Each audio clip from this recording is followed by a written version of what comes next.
If you'd please join us in prayer and pledge. Join us in prayer. We lift up our local leaders today.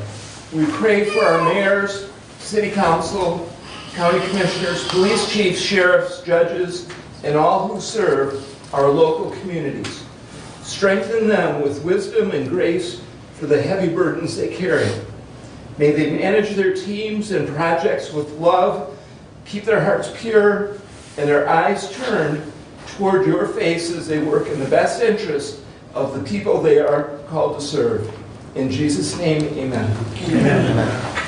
I pledge allegiance to the flag of the United States of America and to the republic for which it stands, one nation, under God, indivisible, with liberty and justice for all.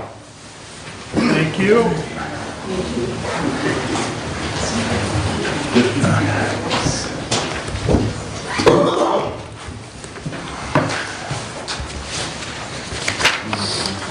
All right. We'll have our first public comment. I'll read our rule at the start here. A member of the public may address the board after receiving recognition from the chairperson and giving his or her name. Public comment shall be limited to a period set aside at each meeting for such purpose, and each speaker shall have the floor for no longer than 5 minutes unless the board grants an extension. Board of Commissioners Rules of Procedures and Bylaws 5.13-3.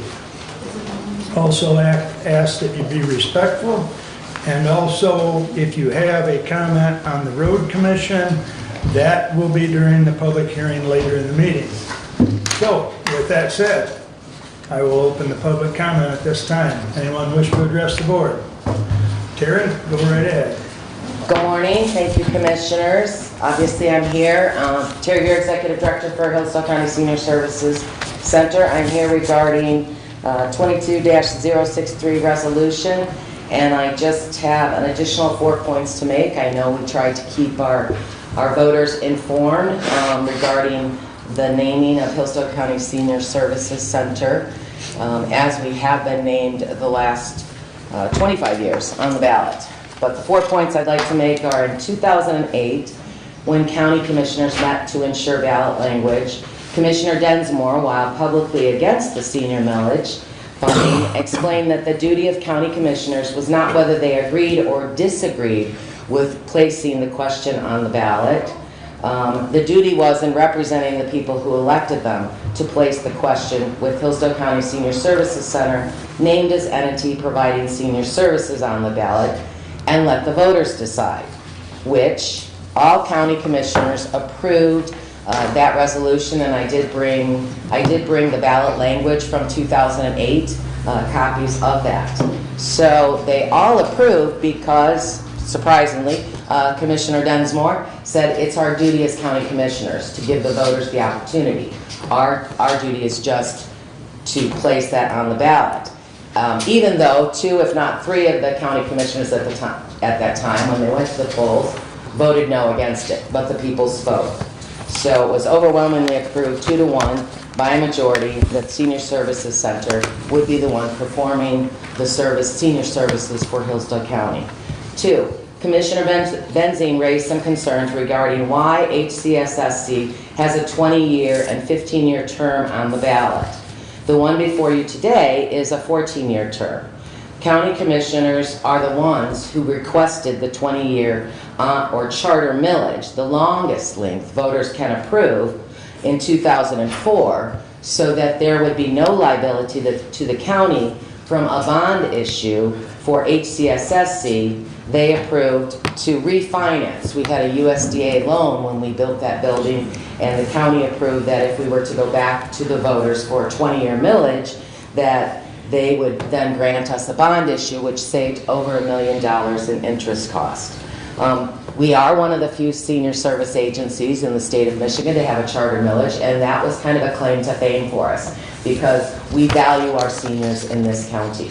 So I don't think that's against us. I think that's for us, that we recognize the senior services aren't going to go anywhere now, today, or in the future. and I happened to listen to a radio announcement this morning saying they were recognizing the longest living senior is a nun who just turned 118. So I don't know if I want to live that long, but that being said, Commissioner Wiley stated that legal counsel or opinion by Cole Stoker recommended omitting HCSSC in the ballot language, even though HCSSC has been named in ballot language for 25 years. My assumption is that Cole Stoker is not aware that Hillsdale County has no Commission on Aging or Department on Aging. That was dissolved by resolution and approval in the mid-1990s. So we, in essence, function as the Department on Aging or Commission on Aging for the county, and naming us assures that those senior service millage funds will come to our agency. We're not the only ones that are separate from the county in the state of Michigan. While rare, I have at least 9 other Department on Agings that run privately throughout the state of Michigan that receive senior service millage funding. So, for example, Branch, Lenawee, Jackson, they all have a commission or Department on Aging under the county. Again, naming, that is why we're named on the ballot language. 4, why does HCSSC need 1 mil when other senior service millages are less than that? Commissioner Benzing requested a senior millage report from the Michigan Directors of Services to the Aging, of which I've been a member for 30 years. So obviously that came before me on the millage request. That was the 2018 report. And again, on the sheet that I brought before you today, what we did is we just pulled some millages, on senior service millages, from other areas that had more than 1 mil. And as you can see, it's based on the property value. In Jackson County, for example, while the 2018 report Commissioner Benzing had, that listed Jackson as 0.20. They were able to approve 0.60 in 2020 for their senior millage services, and that generates, that generates 2.8 million. So in summary, I am imploring you to amend Resolution 22063 to include Hillsdale County Senior Services Center. Thank you, Terry. Anyone else wish to speak at this time? Good morning, Laura. Good morning. Just as a Get you next, bud. matter of public comment, I'll be brief. First of all, I'd like to thank the board for approving our request for a part-time probation officer. We are interviewing a gentleman today. I also, pursuant to the grants policy, wanted to let the board know that we are hoping to apply for a grant entitled Improving Criminal Justice Responses to Domestic Violence, Dating Violence, Sexual Assault, and Stalking. This is similar to the Justice for Families program, in that it's our hope to start a domestic violence program through either one or the other grants. Neither one of them requires any type of match. So this is all benefit, all gain, no pain, if you will. It's potentially a 4-year grant up to $1 million. I did speak with someone from the Justice Department who informed us that yes, we could apply for both grants, and that if we got both, we would just have to turn down one. So that's what we're hoping to do. Thank you very much. All right, thank you, Laura. Bud, you're up. If I can get up.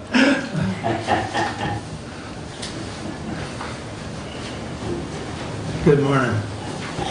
I'd like to talk to the commissioners, not as the father of the director, but as a person who uses the senior center, and I use it frequently.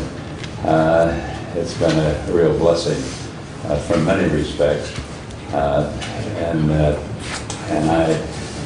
I not only want that available for myself, but I want to be sure it's available for seniors that come after me. I won't be around, I'm sure, for the end of this this millage proposal. What is it, 14 years or whatever it is?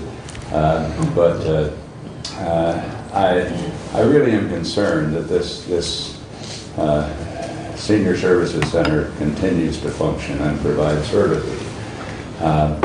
Millage is voted on by the public, and it is for the purpose of providing some assurance to organizations that provide services in the community that their funding will continue.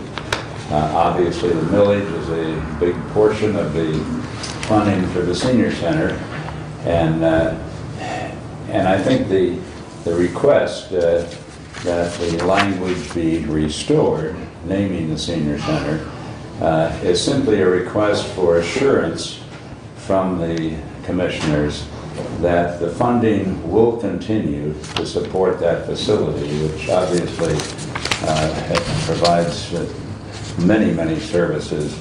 In fact, one of the benefits, aside from the exercise which I do at the center, is the social aspect. The fact that I've been able to get acquainted with some wonderful people who come in on a regular basis, some of whom are here, and it has provided more than just exercise facilities. It's provided, of course, it provides many things like meals and so forth, which I have taken advantage of in the past. But I would encourage you to consider this request to restore that language, which has existed on previous village proposals, so that there is some assurance that the funding will continue to flow to the existing facility that provides senior services in this community. Thank you. Thank you, Bud. Anyone else? Carla? Good morning, Carla. Good morning, good morning. Good morning, Commissioners. So I just wanted to talk about the millage for a second here. This is an unsustainable amount of money. So back in 2008, I guess, they've asked for a millage, and what position was brought forth to bring in the money without using taxpayers' expense? I know that when my grandfather entered into a nursing home, he had a stroke. They sold all of his possessions, so he had just a little bit of money. So after he was there and was recovering from his stroke, he was unable to leave. And he was unable to find a assisted living home that was suitable for his means. My grandfather was a great man.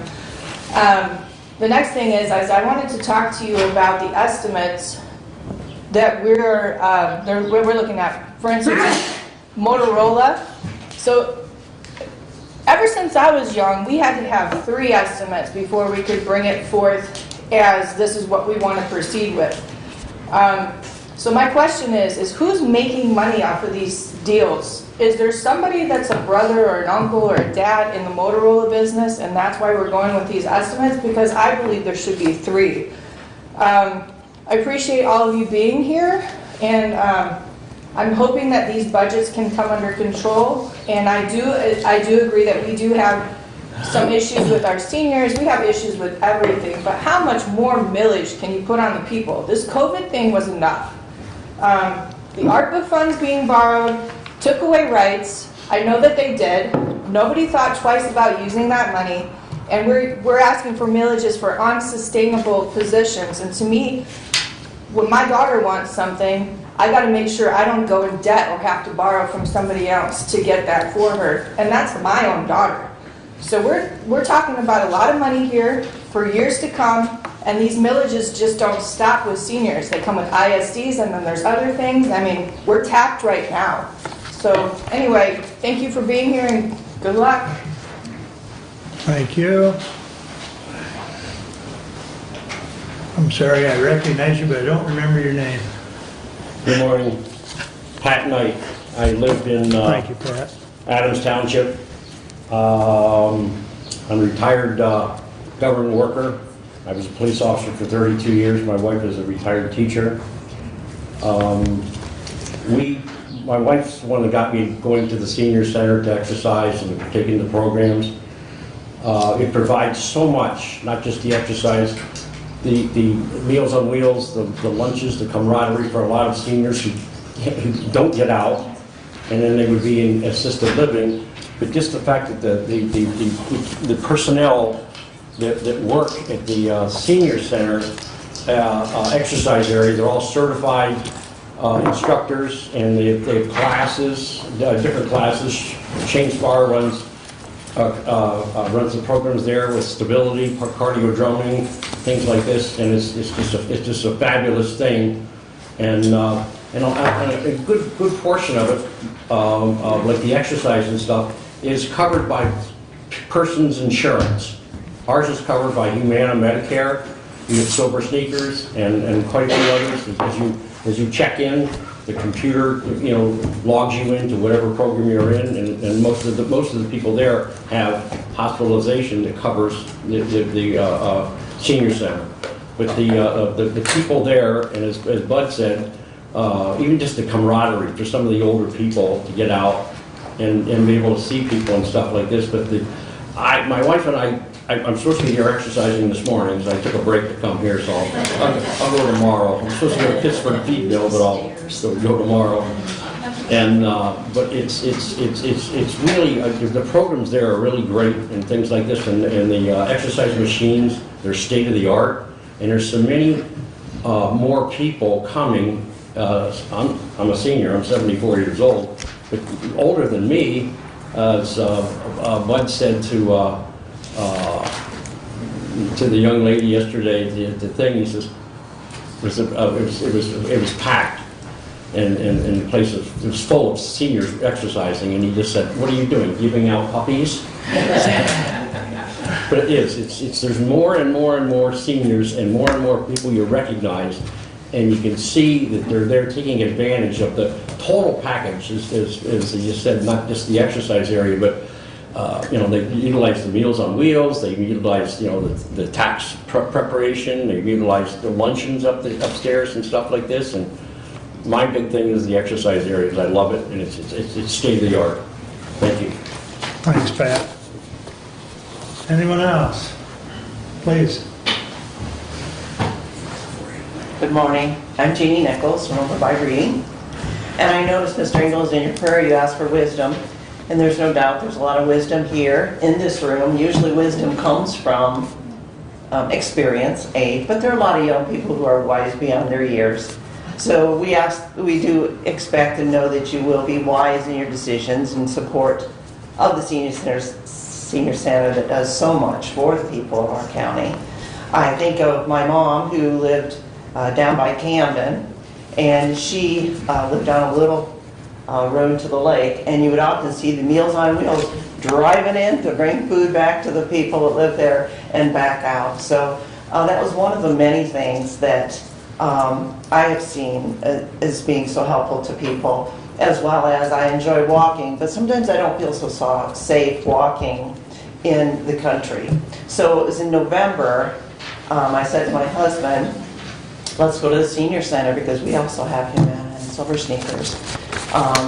And so we went there, and we were very impressed with how much we could do there and how the different ages of people, seniors can participate. Are they 55 or 60, all the way up until, who knows? It's nice to see so many ages of people, so many programs that we are allowed to have for the people of Hillsdale County. So thank you for your wisdom and for what's right and what's wrong, and in support of the language that we are supporting from the Senior Center. Thank you, Jeannie. You're welcome. Kelly? I'm in the back.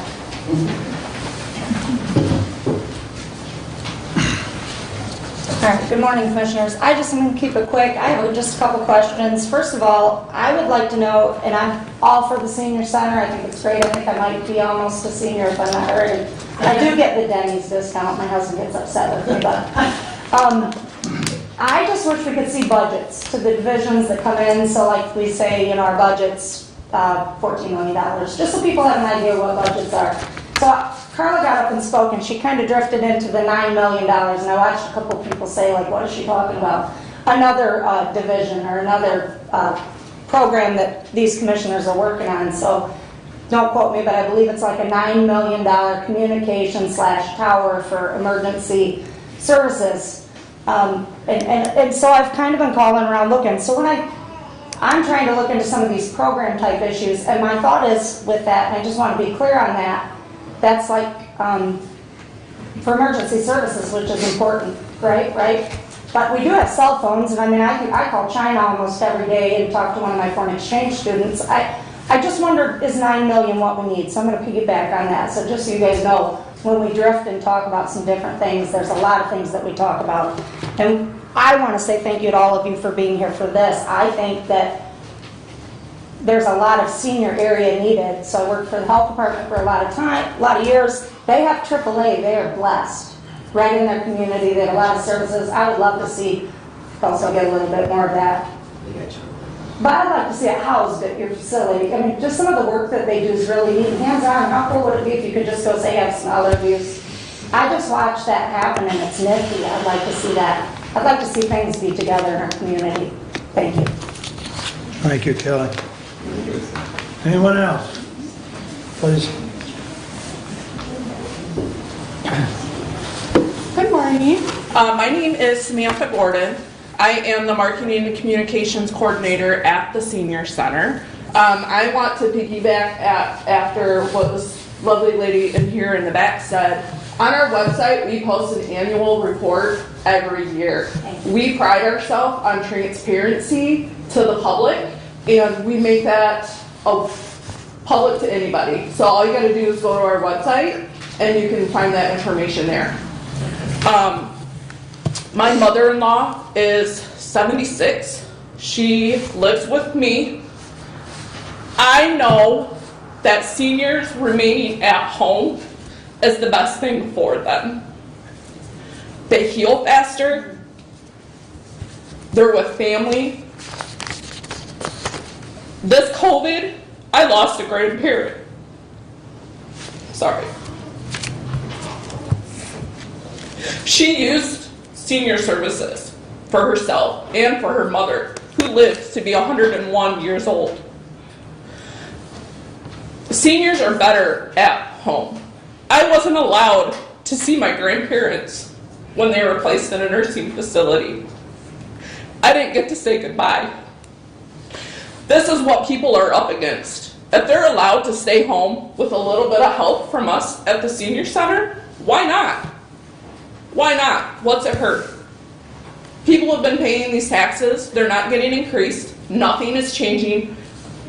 Those funds are the same. Why not ensure for future generations that there is something there for them, that support that they desperately need? Yes, there is Medicaid waivers, and we partner with Region 2, AAA, but there's gaps. There's people that slip through those gaps that don't get that coverage. We supply that coverage. We pick up the gap. That's important. So, thank you. Thank you, Samantha. Anyone else at this time? Please.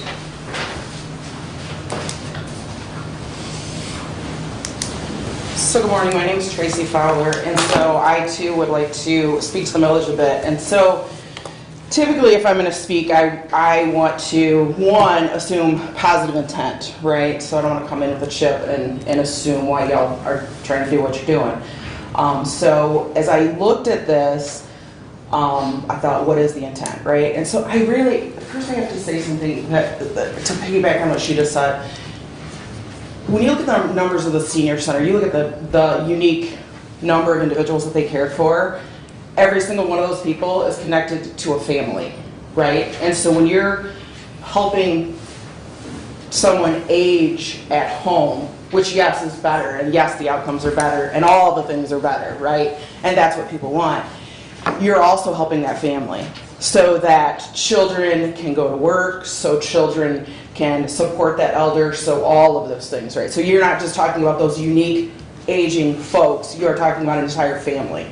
So you're supporting the community when you do that, right? Because that person and that family are doing things in the community, right? So think about that. You're not only taking away from elders, you are taking away from the families that care for them. So back to intent. So again, I'm assuming there was some positivity behind this, but I struggled to come up with it, right? So I don't know if you're trying to privatize senior services. I don't know if one of you has a friend with a pet project that you want to throw this money to.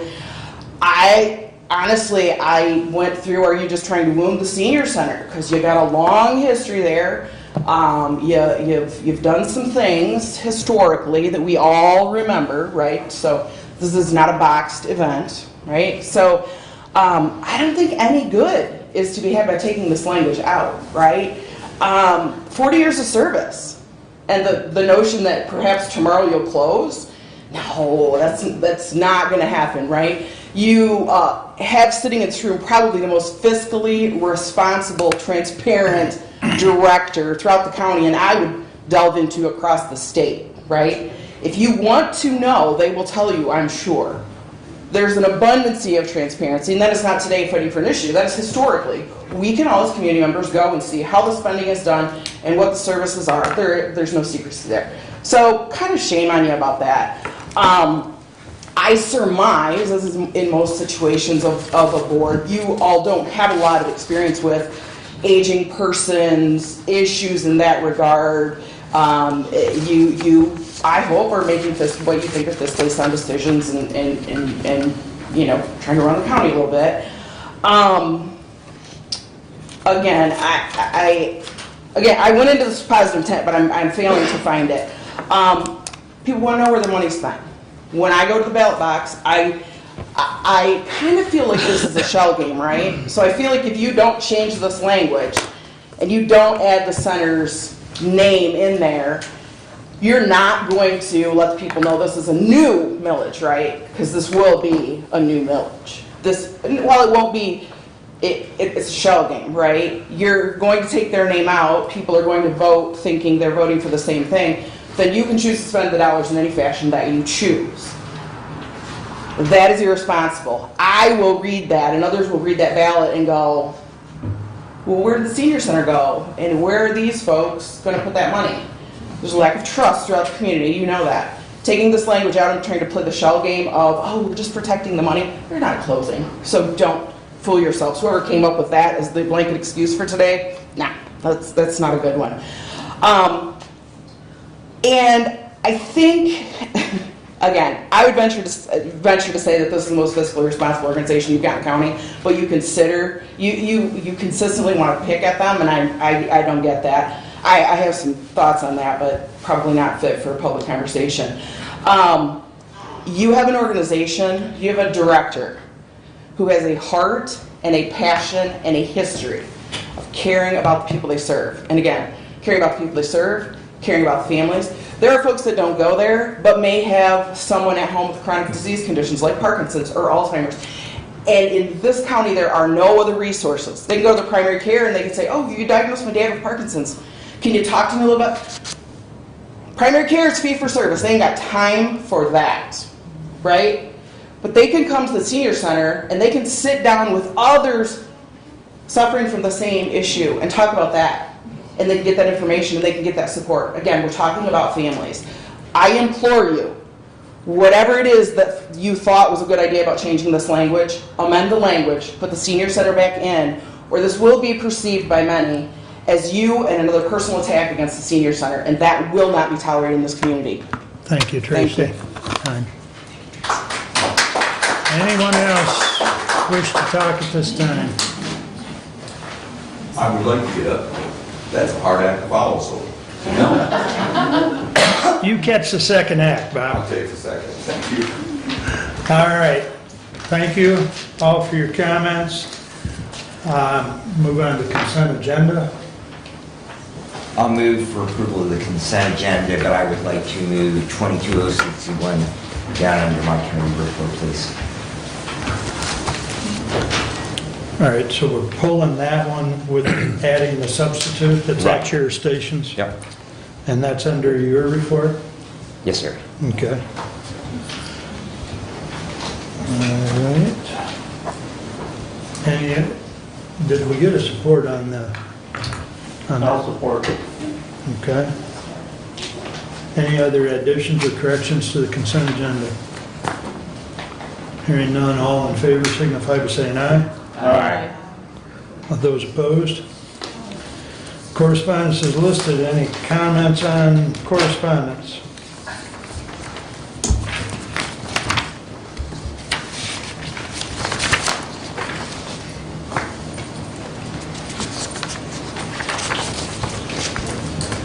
One of those, I believe, is AAA report, which Julie will be taking up shortly.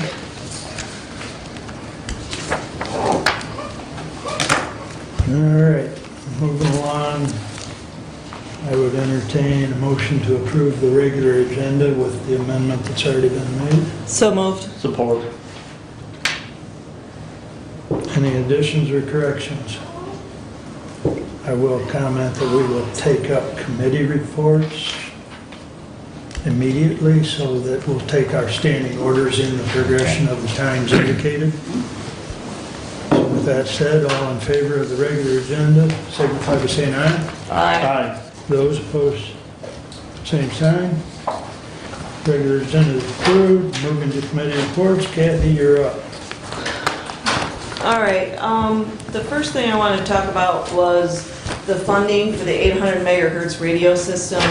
That's a $9.9 million project.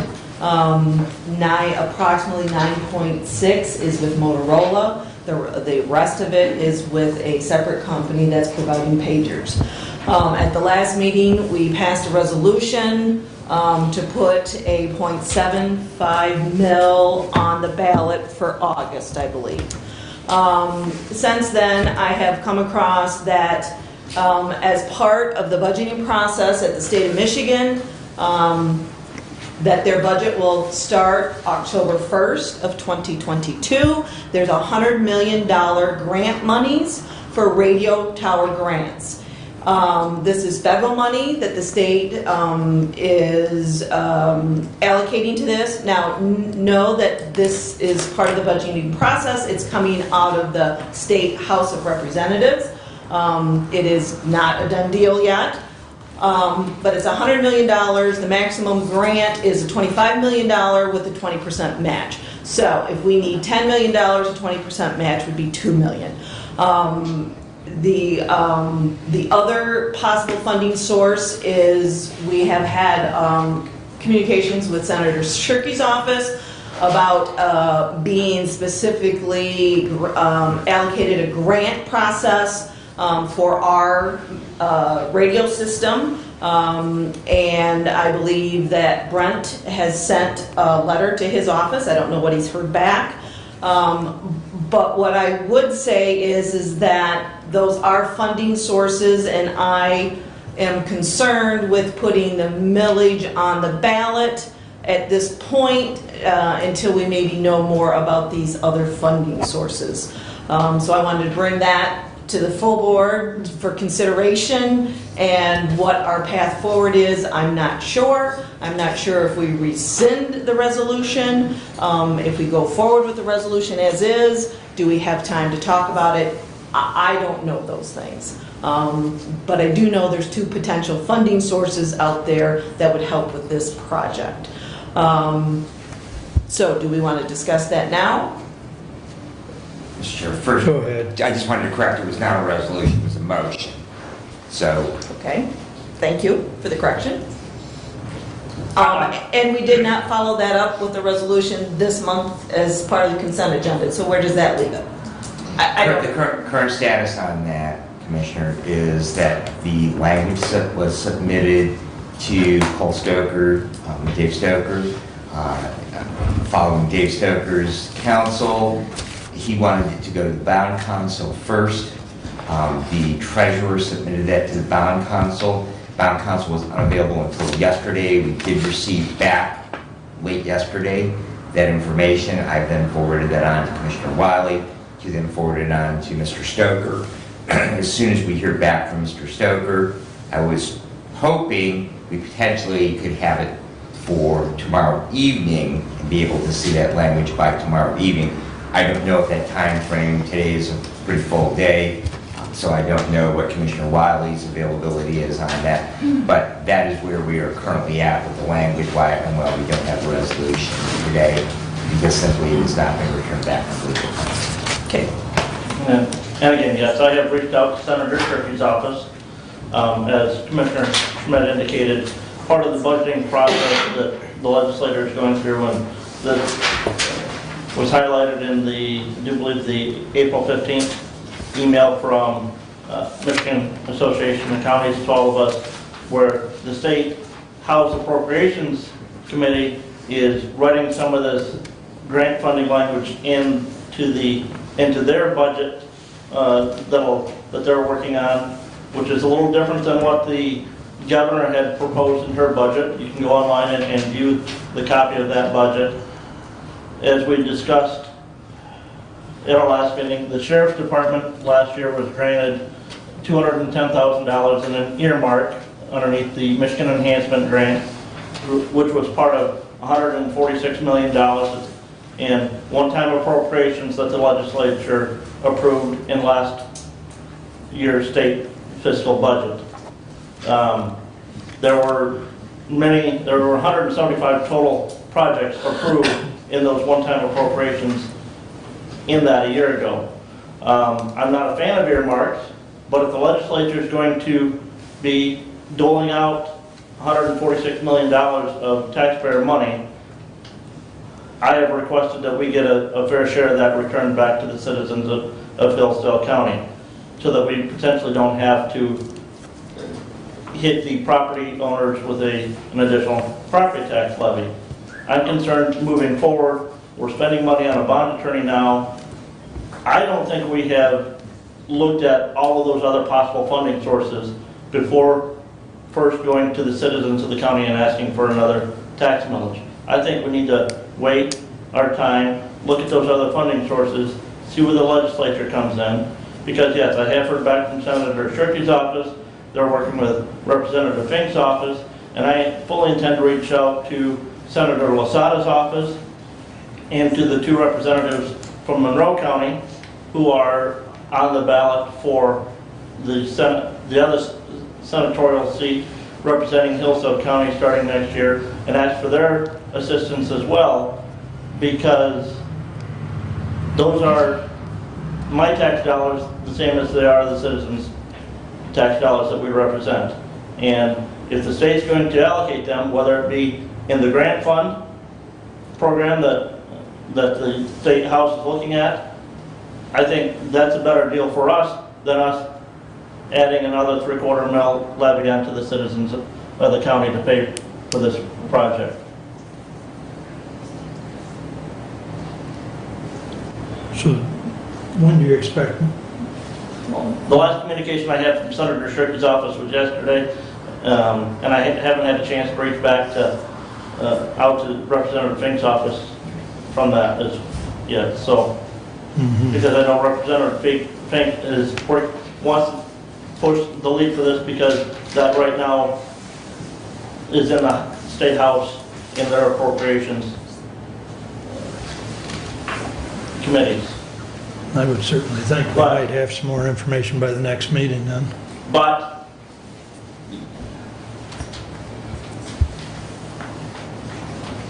four years ago, the state legislature had a goal of having their budget done by July 1. Last year, the budget wasn't signed by the governor until September 29th or 30th. So when will we know if what's going to be in that budget? We won't, we're not sure, because even if the legislature approves it, the governor has the line item veto power in the state. So she could line item veto multiple things out of that budget, which she did even a year ago. There was I do believe there was a 12 or 9 or 12 page letter that she sent back to the legislature, including items that she had line item vetoed out of the appropriations. I think the other important thing to note here also is that if we get a earmark, that money will happen more quickly than if it is part of the budget process and we have to go through the application process to the $100 million, potential $100 million grant fund, because they have to set up the the guidelines for the grant and have to apply, and so that process would probably take longer. And again, at this point, we don't know which one is going to be available, or if any. I mean, but based on what we're hearing, it seems like the state has a definite bent towards help funding some of these radio towers. So. And I would like to thank both Commissioner Weininger and Commissioner Smith for their efforts. Speaking to the dollars, the federal dollars that came down to the state, if there is a 20% match, that would still be $2 million. If we had a proposal, we would actually be looking, even if it was approved by the voters in August, we actually would be looking at a November borrowing. So by that time, we would know that we would need to borrow. Hopefully, we would know by then, because it's a state budgeting process, we would know that we need to borrow $2 million instead of $10 million. But at least we have moved that forward. I would also say the same thing, that if we were applying for an earmark through the state, again, we have the same timing, and if the funding was not necessary, if we were able to find an alternate funding source, then we simply would not have to borrow the money. My concern would be what kind of money we have to put out to get it on the ballot, and when does the bonding fees incur? Because I certainly don't want to incur $300,000 of bonding fees if ultimately we're not going to bond. And as for the $2 million, potential $2 million match, I would think that this board, this commission, would maybe go back and look at our ARPA allocations from our ARPA monies and determine whether we want to put $2 million towards that system, if that's what our match is. That would, again, without talking to my budget cohort over there, and I haven't talked to Derek about it, but that's kind of what was in my mind as I'm reading this, that $2 million might become quite doable to allocate from the ARPA funds. Again, for the county, the best thing would be as if Senator Shirkey and Fink were successful in putting us as part of an earmark in the budget process instead of us applying for a grant. But I'd much rather have those tax dollars in my pocket, but with the governor that we have right now, any tax reduction bill will more than likely not be signed. So they're in my pocket if I don't have to pay a higher property tax. So I guess what I'm hearing is that we are going to have further discussions, and that this isn't, this whole bond, the millage process is not a done deal at this point. Well, we still would need to bring a resolution. We would pass a motion at this point. We would still need to approve language.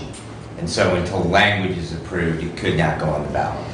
So, and the timing issue, to make the August, we have to have this done by our next meeting, because the deadline is the following day. And I would like to, that is why that if we were able to have that language by tomorrow evening, that would give the clerk more time, that we could come back with a resolution. We could approve that language by motion, come back with a resolution at our May 10th meeting, but we would still then, the clerk would know what the language would be on the ballot, and that would just help facilitate her process before the deadline.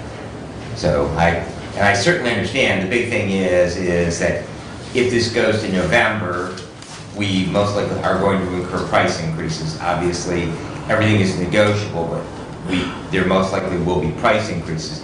If we wait to pass the deadline for the November ballot, then the problem would become we would not have another regularly scheduled election for 2 years. And just very simply, that is unacceptable with the state we are in public safety with communications. We are now reached the point where we cannot communicate with any of the surrounding counties. So any of those fire or EMS agencies that have mutual aid agreements outside of the borders of Hillsdale County, we have now lost the ability to communicate with them other than through central dispatch. We would have to call their dispatch or our dispatch and have that information relayed. So with that said, I've made myself a note, it'll be on May 10th's agenda for further discussion, whether it be the resolution or whether it be more information from the budget committee on the potential state money. So we'll put it on the agenda for May 10th. Okay. City of Litchfield, they have adopted a police academy policy. It pays for the cost to go. The employee is considered a part-time employee, 37 and a half hours. They receive no mileage, but there is a 5-year work commitment upon completion. The Litchfield DDA, the plan is out, and in our list of correspondence, you can see where the City of Litchfield public hearing notice regarding the Downtown Development Authority, DDA that I referred to, is Wednesday, May 18th at 5 p.m. in the City Council chambers. The City of Litchfield is also applying for a CDBG grant funding for their public gathering space. If they get their monies, they plan on putting in concessions, restrooms, a splash pad, a playground, and a band shell area. And that is where their pool used to be. The pool is now gone. Trying to replace that pool was cost prohibitive, and so therefore they went in a different direction. Wanted to let you know Sweet Corn Days are a go for 2022 in Litchfield. City of Jonesville Riverfest is a go, May 20th through the 22nd, and the Memorial Day Parade is a go. Moscow Township's working on getting their new fire barn built, and I think, yes, my page is empty, that's all I have. All right, thank you for that. Any questions for Kathy? Brent, you're up next, please. All right. Resolution 22-063. Resolution authorizing millage elections to replace the current senior citizen millages and certifying ballot language. Whereas Act 39 of Public Act of 1976, MCL 400.571, expressly authorizes the Board of Commissioners for the County of Hillsdale to levy taxes up to 1.0 mil and appropriate funds for the purposes of planning, coordinating, evaluating, and providing services to the older persons, being individuals 60 years of age or older of the county. And whereas the population of Hillsdale County is comprised of 45,746 people according to the 2022 census, with 1 in 5 Hillsdale residents aged 65 and older comprising 20.2% of the population. And whereas the largest growth in population continues to be among baby boomers, those born between 1946 and 1964, and is expected to continue to grow as this segment of the population retires. And whereas there is a need to provide older citizens services to allow seniors to remain at home, independent, healthy, and involved in the community. And whereas the general operating fund of Hillsdale County does not have sufficient money to make up the difference between the cost of providing service and current grant dollars, and senior millage funding allows Hillsdale County Senior Services Center to continue providing services without implementing a waiting list for much needed services to Hillsdale County's older population. And whereas the voters of Hillsdale County supported a 0.5 mil special tax fund senior services tax to fund senior services within Hillsdale County in 2004 and 2008, and the 2004 millage will be constitutionally reduced in 2022 to 0.4873 of 1 mil and expires December 31, 2024, and the 2008 millage will be constitutionally reduced in 2022 to 0.4904 of 1 mil and expires December 31, 2024. 2, and whereas the Board of Commissioners of Hillsdale County seeks to have the voters of the county determine whether or not they desire to continue to raise funds for the purpose of planning, coordinating, evaluating, and providing services to the older persons of Hillsdale County by replacing the current 2004 millage as reduced to 0.4873 of 1 mil, and the current 2008 millage by reduced to 0.4904 of 1 mil, with a new senior millage of 1.0 mil for a period of 14 years, 2023 through 2036, inclusive. Now therefore be it resolved as follows, that the following proposal be submitted to the qualified voters of the County of Hillsdale at the primary election to be held in said county on Tuesday, August 2nd, 2022. Proposal to replace Hillsdale County Senior Citizen Services millage.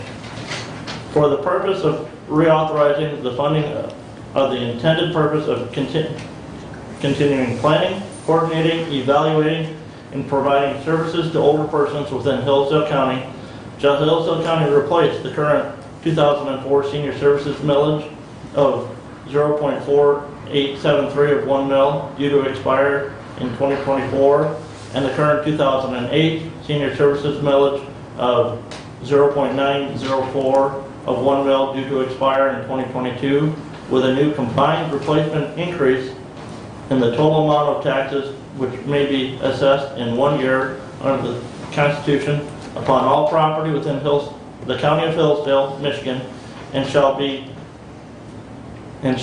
county be authorized to levy up to 1.0000 mil, $1 per 1,000 taxable value for a period of 14 years, 2023 through 2036 inclusive.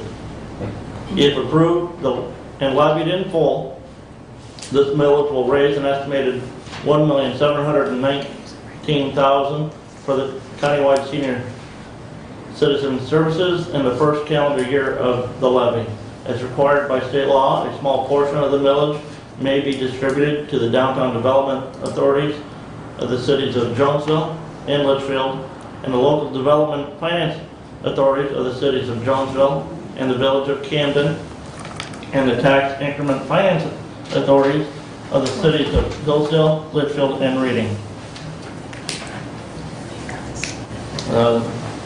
Said proposition shall be stated on the ballots to be prepared and distributed in a manner provided by law. All public officials of the County of Hillsdale, State of Michigan, and all governmental units thereof within such time as shall be required by law, be and be directed to perform all acts which shall be necessary to be performed in order to submit the above stated proposition to the duly qualified voters of said county at the election to be held in said county on Tuesday, August 2nd, 2022. 2, it is further ordered that a certified copy of said proposition be filed with the county clerk as provided by law. I move for the adoption of this resolution.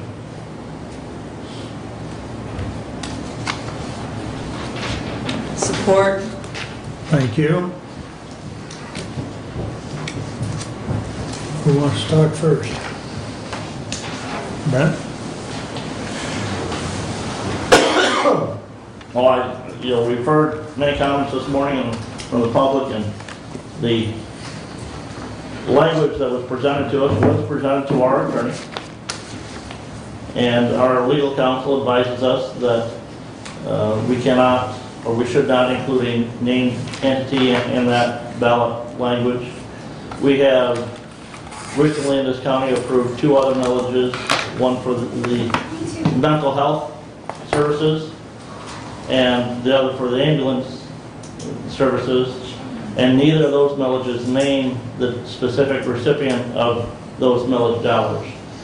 We do have a contract entered into between the county and the Hillsdale County Senior Services Center that may need some tweaking if this millage passes, because that contract requires that the proceeds of both millages be paid to the Senior Services Center.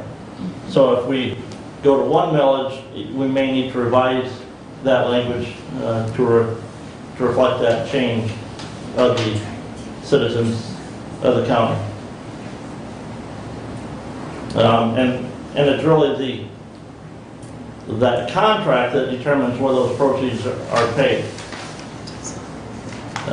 You know, that contract, I do believe, was shared with all of us yesterday by Commissioner Wiley and goes through December 31st, 2023.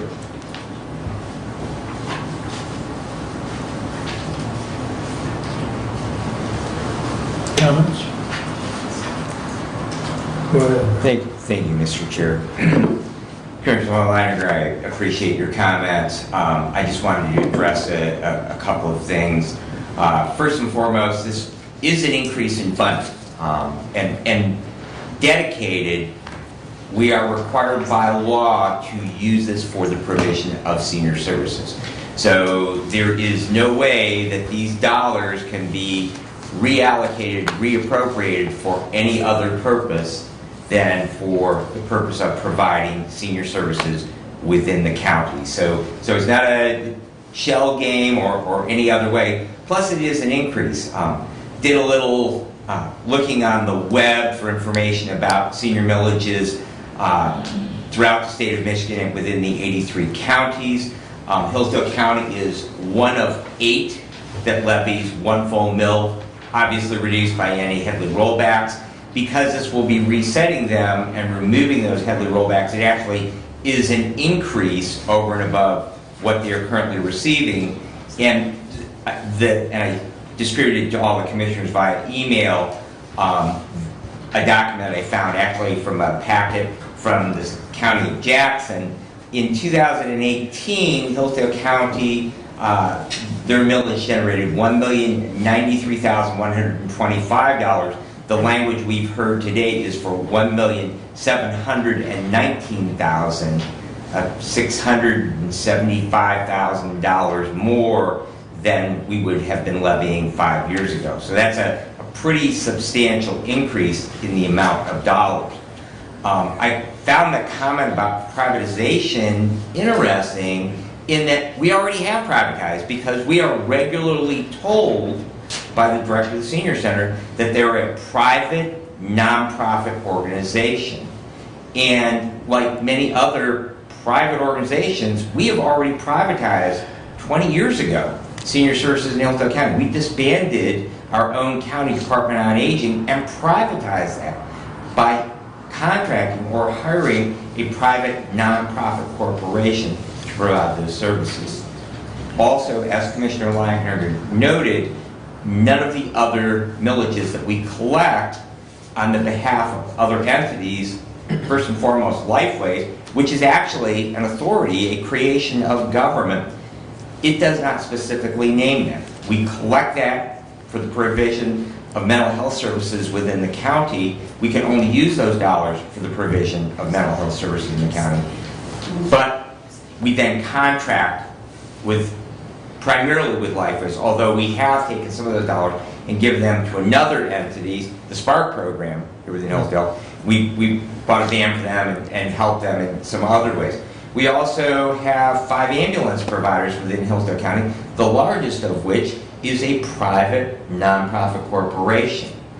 And so the millage for our ambulances, it is for the provision of emergency medical services within the county, and then we contract with entities, agencies to provide those services.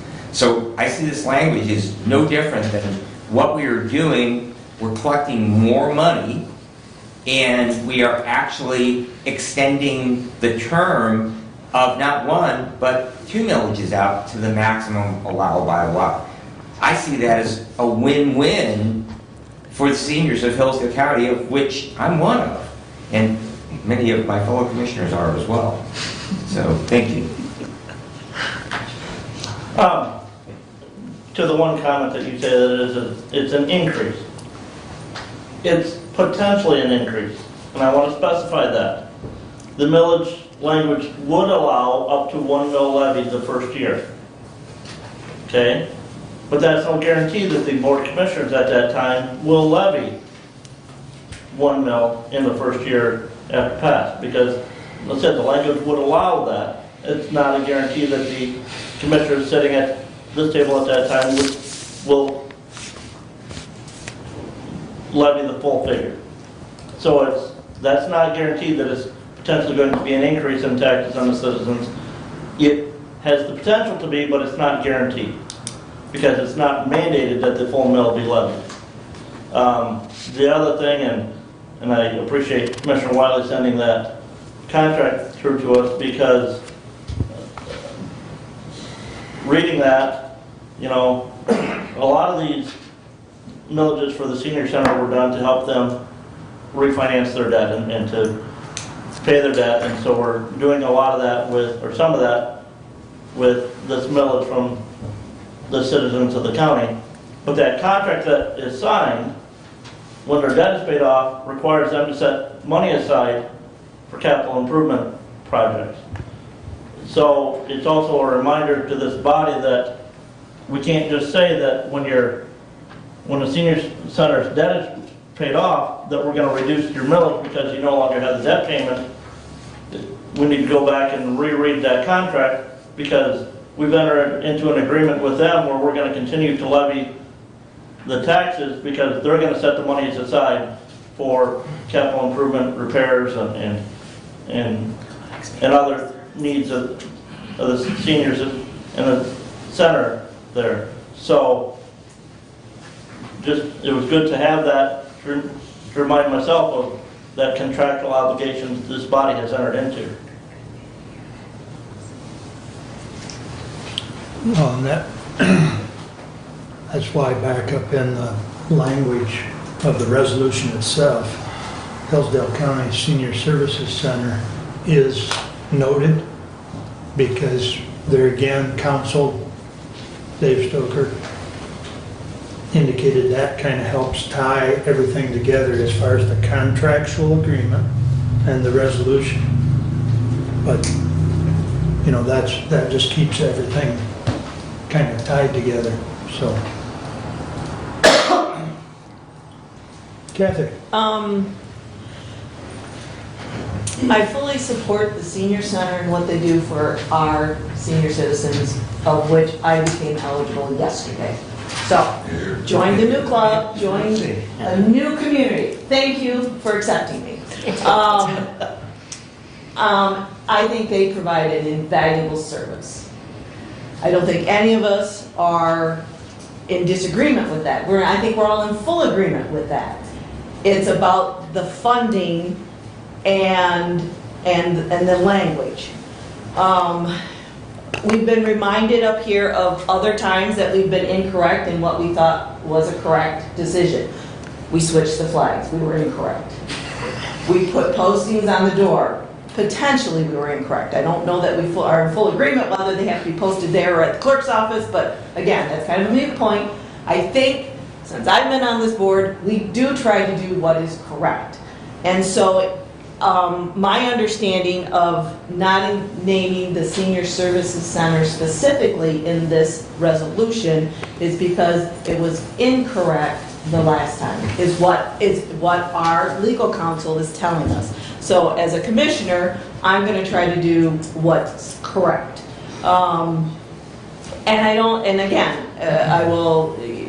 I think Brad said it very well in regards to our millages with ambulance services and for mental health services. And to me, it seems to be very similar.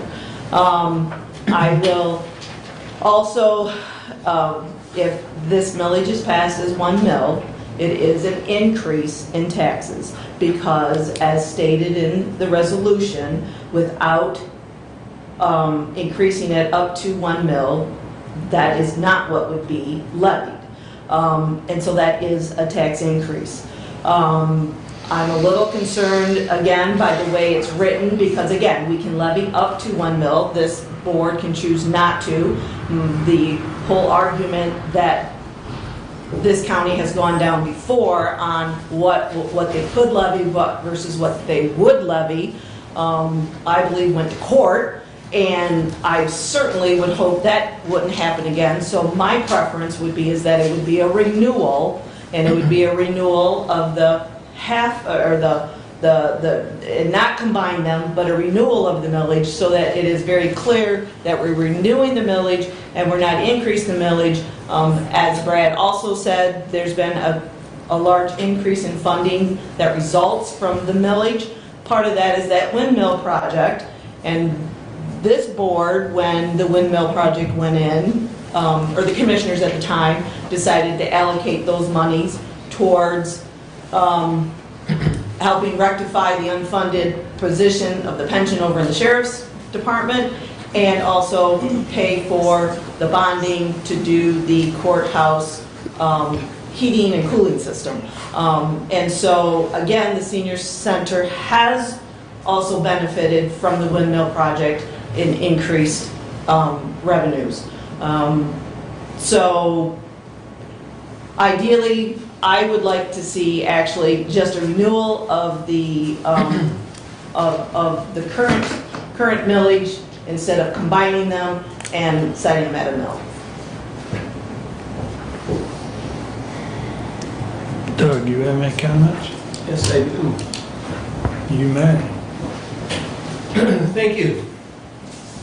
Well, while I'm young comparatively, I am not as young as I used to be, nor is anyone in this room. However, I am 68, which puts me in the middle of the baby boomers, who are the silver tsunami coming in the wave.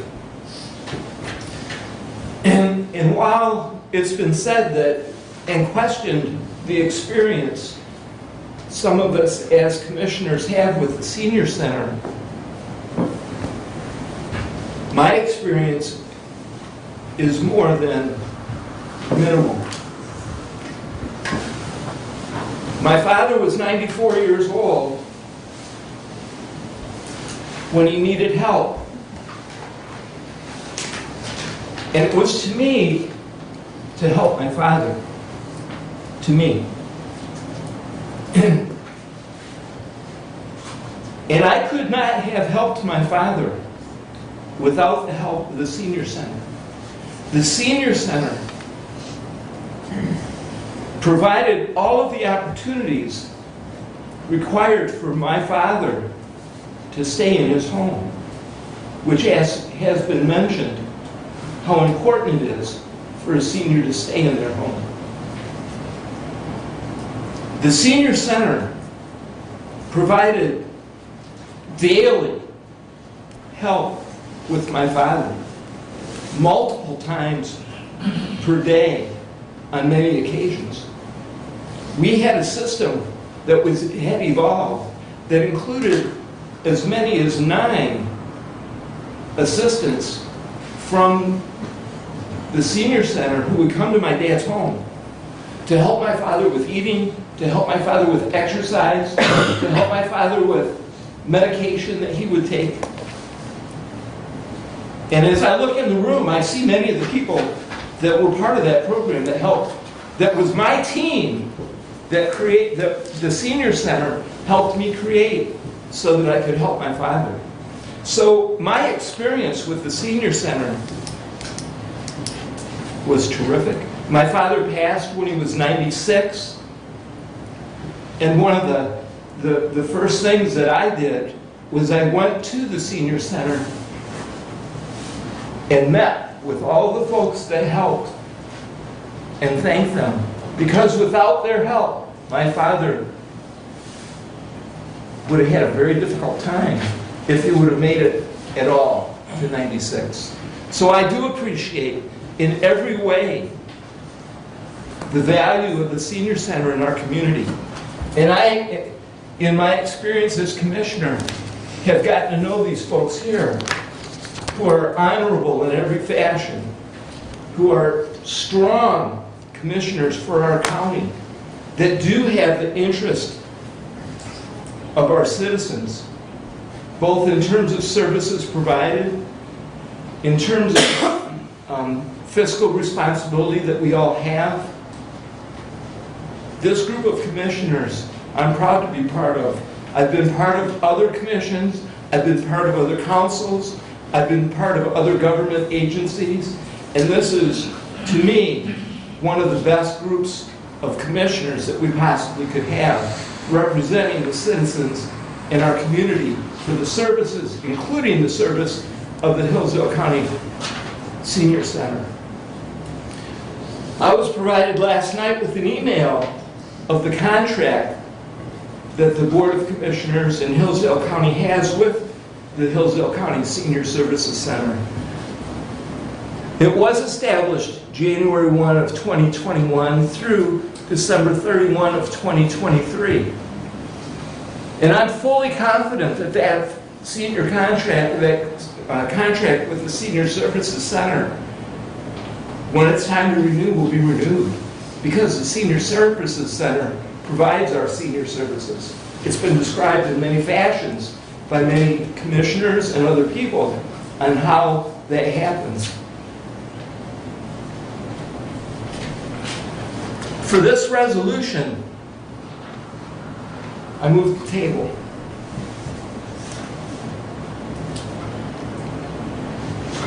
My motion is to table the resolution as it's written.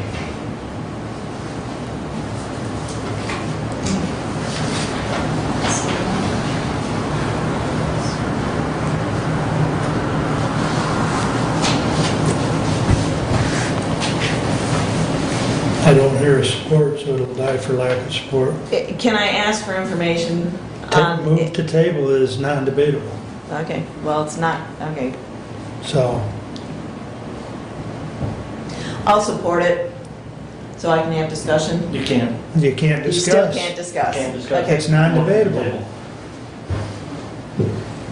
So you are or are not supporting? I'm not supporting, I guess.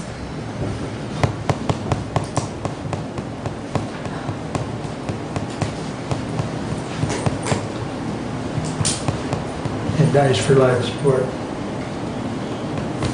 It is 9:13 or 9:11, depending on which clock I look at here.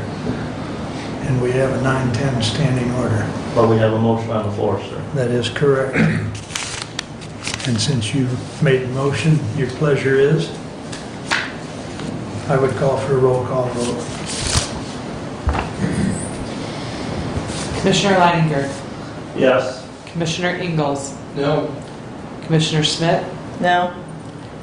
Commissioner Wiley, Yes, Commissioner Benzie. Yes. resolution passes 3-2. And with that, we will reconvene with committee reports after our standing orders. So that brings up Julie. If you're ready there, young lady.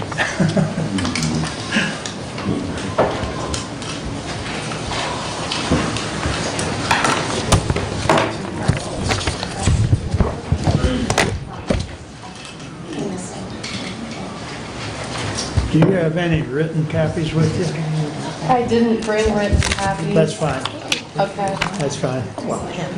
I can look at Jody's copy or I'll bring it up. All right.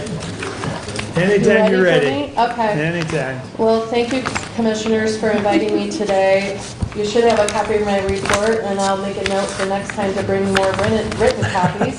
But it outlines, our funding for Hillsdale County for fiscal year 2022 through February 28th. So it shows the amount that's been awarded. It's spent funds. It does not represent all of the allocated funds. And just so you know, as we go through the different categories, or as you look at the different categories, our contractors are permitted to submit, transfer requests, which allows some budget flexibilities throughout the year based on what is needed. So, for an example would be that a contractor may request that in-home respite funds be transferred to adult daycare or other things if there's an increased need in certain areas. Our contractors submit monthly cash requests and budget reports, and at least quarterly meetings are held to discuss funding and trends in spending for each of our contractors. So in Hillsdale County, that of course is the Hillsdale Senior Center that we work with. every year. You can see on the report, the total amount of dollars that has been spent in Hillsdale County so far this year through February. It also, we serve Jackson, Hillsdale, and Lenawee counties, so there's some regional funds that we spend for legal assistance and for our nursing home ombudsman, so that's regional funding that covers all 3 counties. One of our bigger programs, that was mentioned earlier today is the My Choice Medicaid Waiver Program and our tiered care programs. And for our My Choice Waiver Program, it's a Medicaid, folks on that program have to qualify for Medicaid, but we provide in-home services so people can stay in their homes, in their communities for as long as it's safely possible. Excuse me. And so far this year, we've served 107 Hillsdale County residents through February in the My Choice Waiver Program. We also have a program called the Nursing Facility Transition Program, and that's where we help folks that find themselves in a nursing home and would like to get back into living in the community. And so far, we've helped 4 Hillsdale County residents transition back into their home from the nursing homes. And then we also have another program that's called, we call it tiered care, and it helps people where they are and as they progress and get older if their needs increase. And so far we've helped 54 Hillsdale County residents with that. We've seen, as some previous speakers have talked about, the number of older adults, it's a known statistic. There's over 10,000 people turning 65 every day in the United States. And we're noticing that at the Area Agency on Aging too, the number of callers that we're receiving to our agency are around 1,100 a month, which is an increase from last year. And through February, we received about 740 calls from Hillsdale County residents, and many times we refer those callers right back to the senior center or help connect them with the senior center if there's services the senior center can provide, like home delivered meals or the congregate meals, the wellness education, and those types of things. Another one of our big programs is the Medicare Medicaid Assistance Program, where we provide, conflict-free options counseling when it's time for people to make Medicare decisions. And there's counselors at the senior center that provide that service. We also have counselors in our office and at the Departments on Aging in the other 2 counties. But in Hillsdale County, the client contacts so far have been about 112, and we've saved Hillsdale County residents over $41,000 by helping them make the right selection on their Part D and Medicare decisions.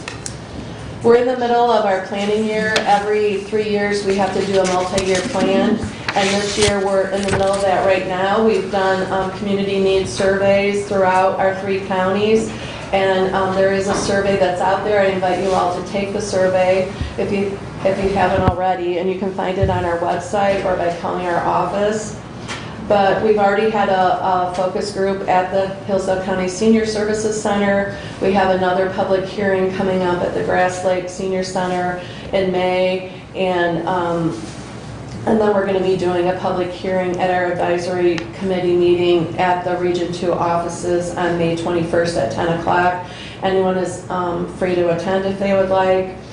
And then our plan, we have to submit the plan to ACLS, which is the new name. There was a reorganization, a couple reorganizations at the state level in the Michigan Department of Health and Human Services around aging services, but currently it's called ACLS, which we have to submit our plan to them by June 24th. And then the process after that is we present that plan to the commission at the state level. If they approve it, then we start putting out RFPs and things like that for our services. So we've been really busy with the multi-year plan. Other things happening is our annual meeting is scheduled for May 19th at 2 o'clock p.m.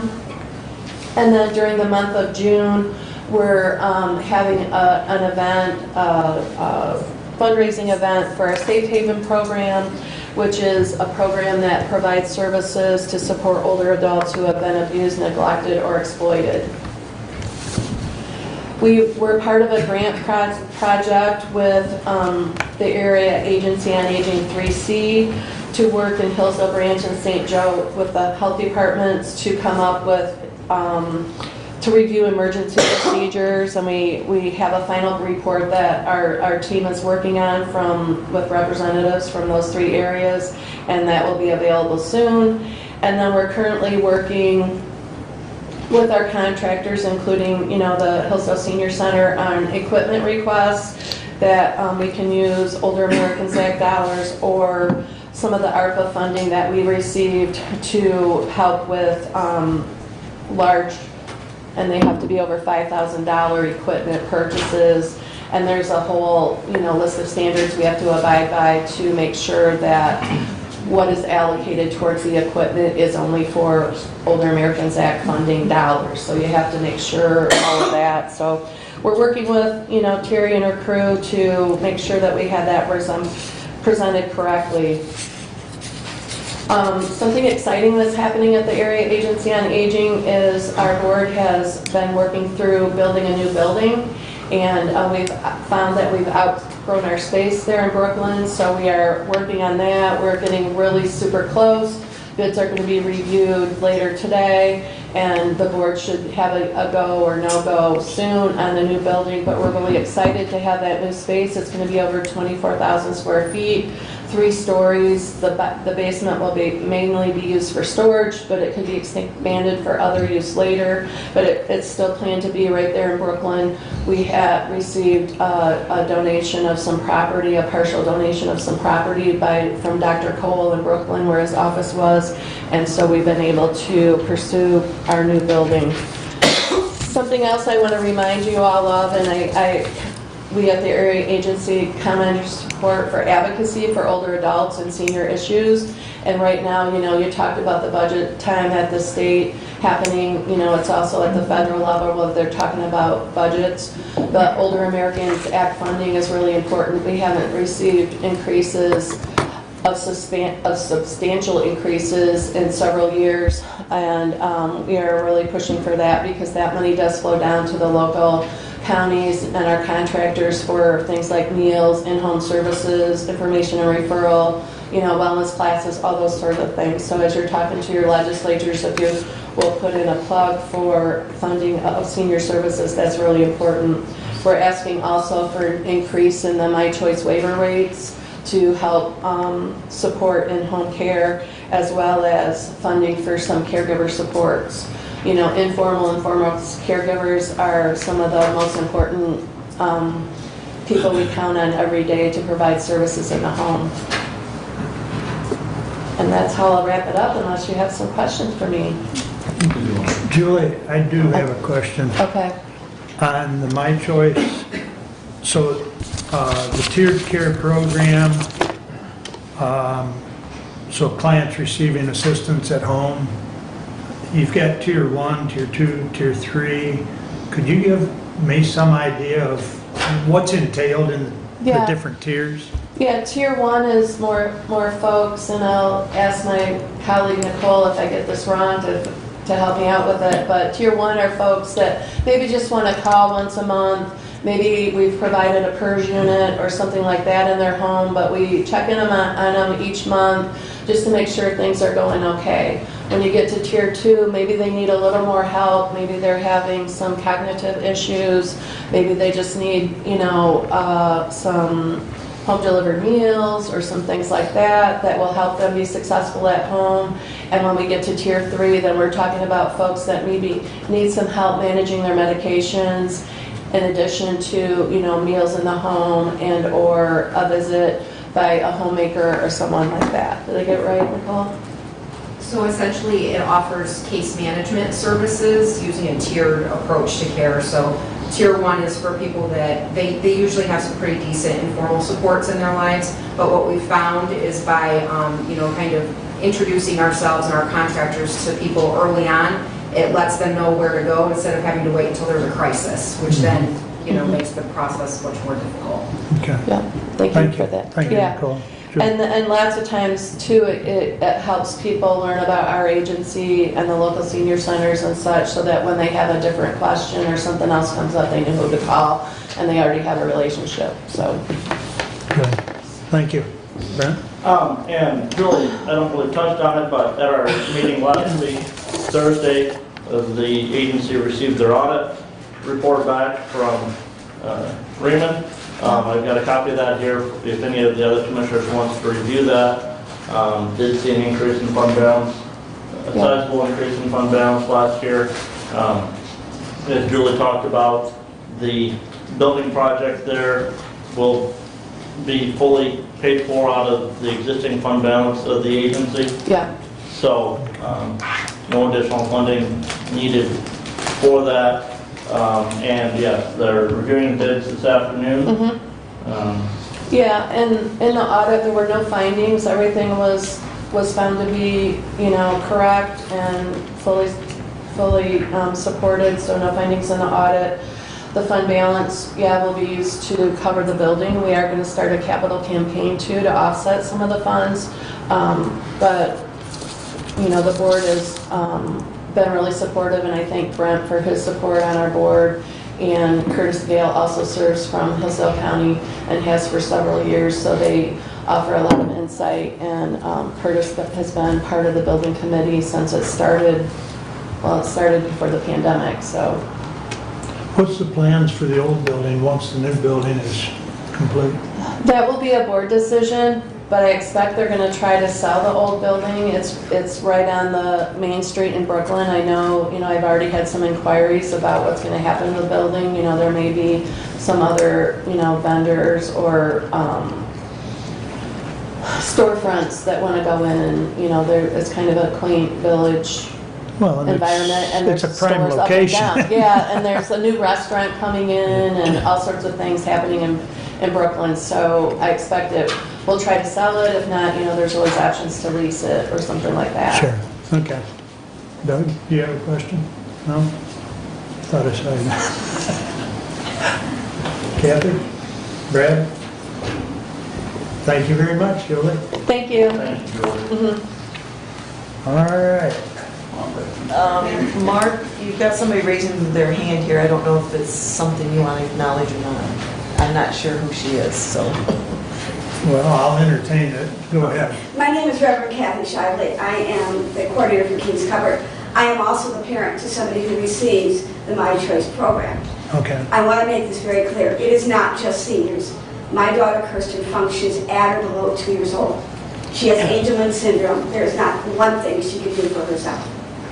My son has been her caregiver for 16 years. She is 36 years old. The average age of demise for kids with Angelman is 18. It is a very rare medical condition. You may not be aware of this, but my son, as her caregiver, receives absolutely nothing but a salary. There's no retirement, there's no insurance, absolutely nothing for him. He provides those hours, 40 hours a week for his sister. Okay. So I want that to be clearly understood, that this is not those folks who get those dollars. My Choice is not just seniors, is your point. Right, Yeah, it is okay. kids, it is people like my daughter who has special needs. Okay. And Julie, there are did you- no other services for her in Hillsdale County with her level of function. So it's an important Yeah, service. that would be Yes. a Medicare disability or Medicaid. Yeah, and thank you for bringing that up. I should have made that clear, that the My Choice program is for any adult that's 18 years or older, and it's an important part of it, an important part of our service. Without it, Okay. she would be in a nursing home, and her life expectancy, I'm also a nurse, her life expectancy would be practically nothing, because she requires oxygen, she requires tube feeding. We turn her every 2 hours. Okay. So I want to make this clear, this is not just for people like myself who are 64. At 86, Yeah. Appreciate the comment. Yeah, thank Appreciate you. the follow-up, Julie. Yeah. All right, thank you. Moving on to our next standing order. Keith?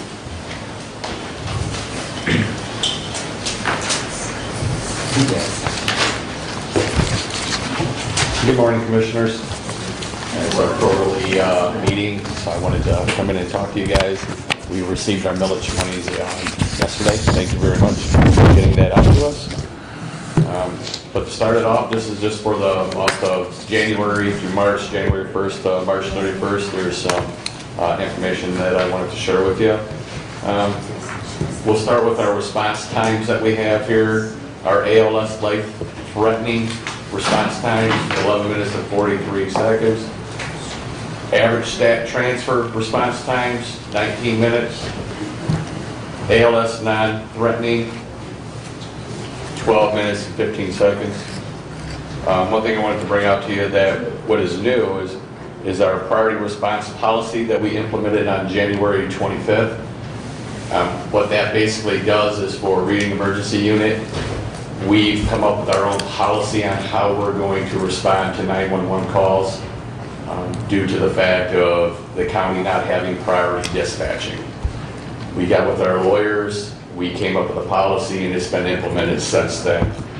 This keeps us from driving through the community with lights and sirens on when it's not needed. It decreases the chance of injuries, accidents, and stuff of that nature. That's been working out pretty well for us.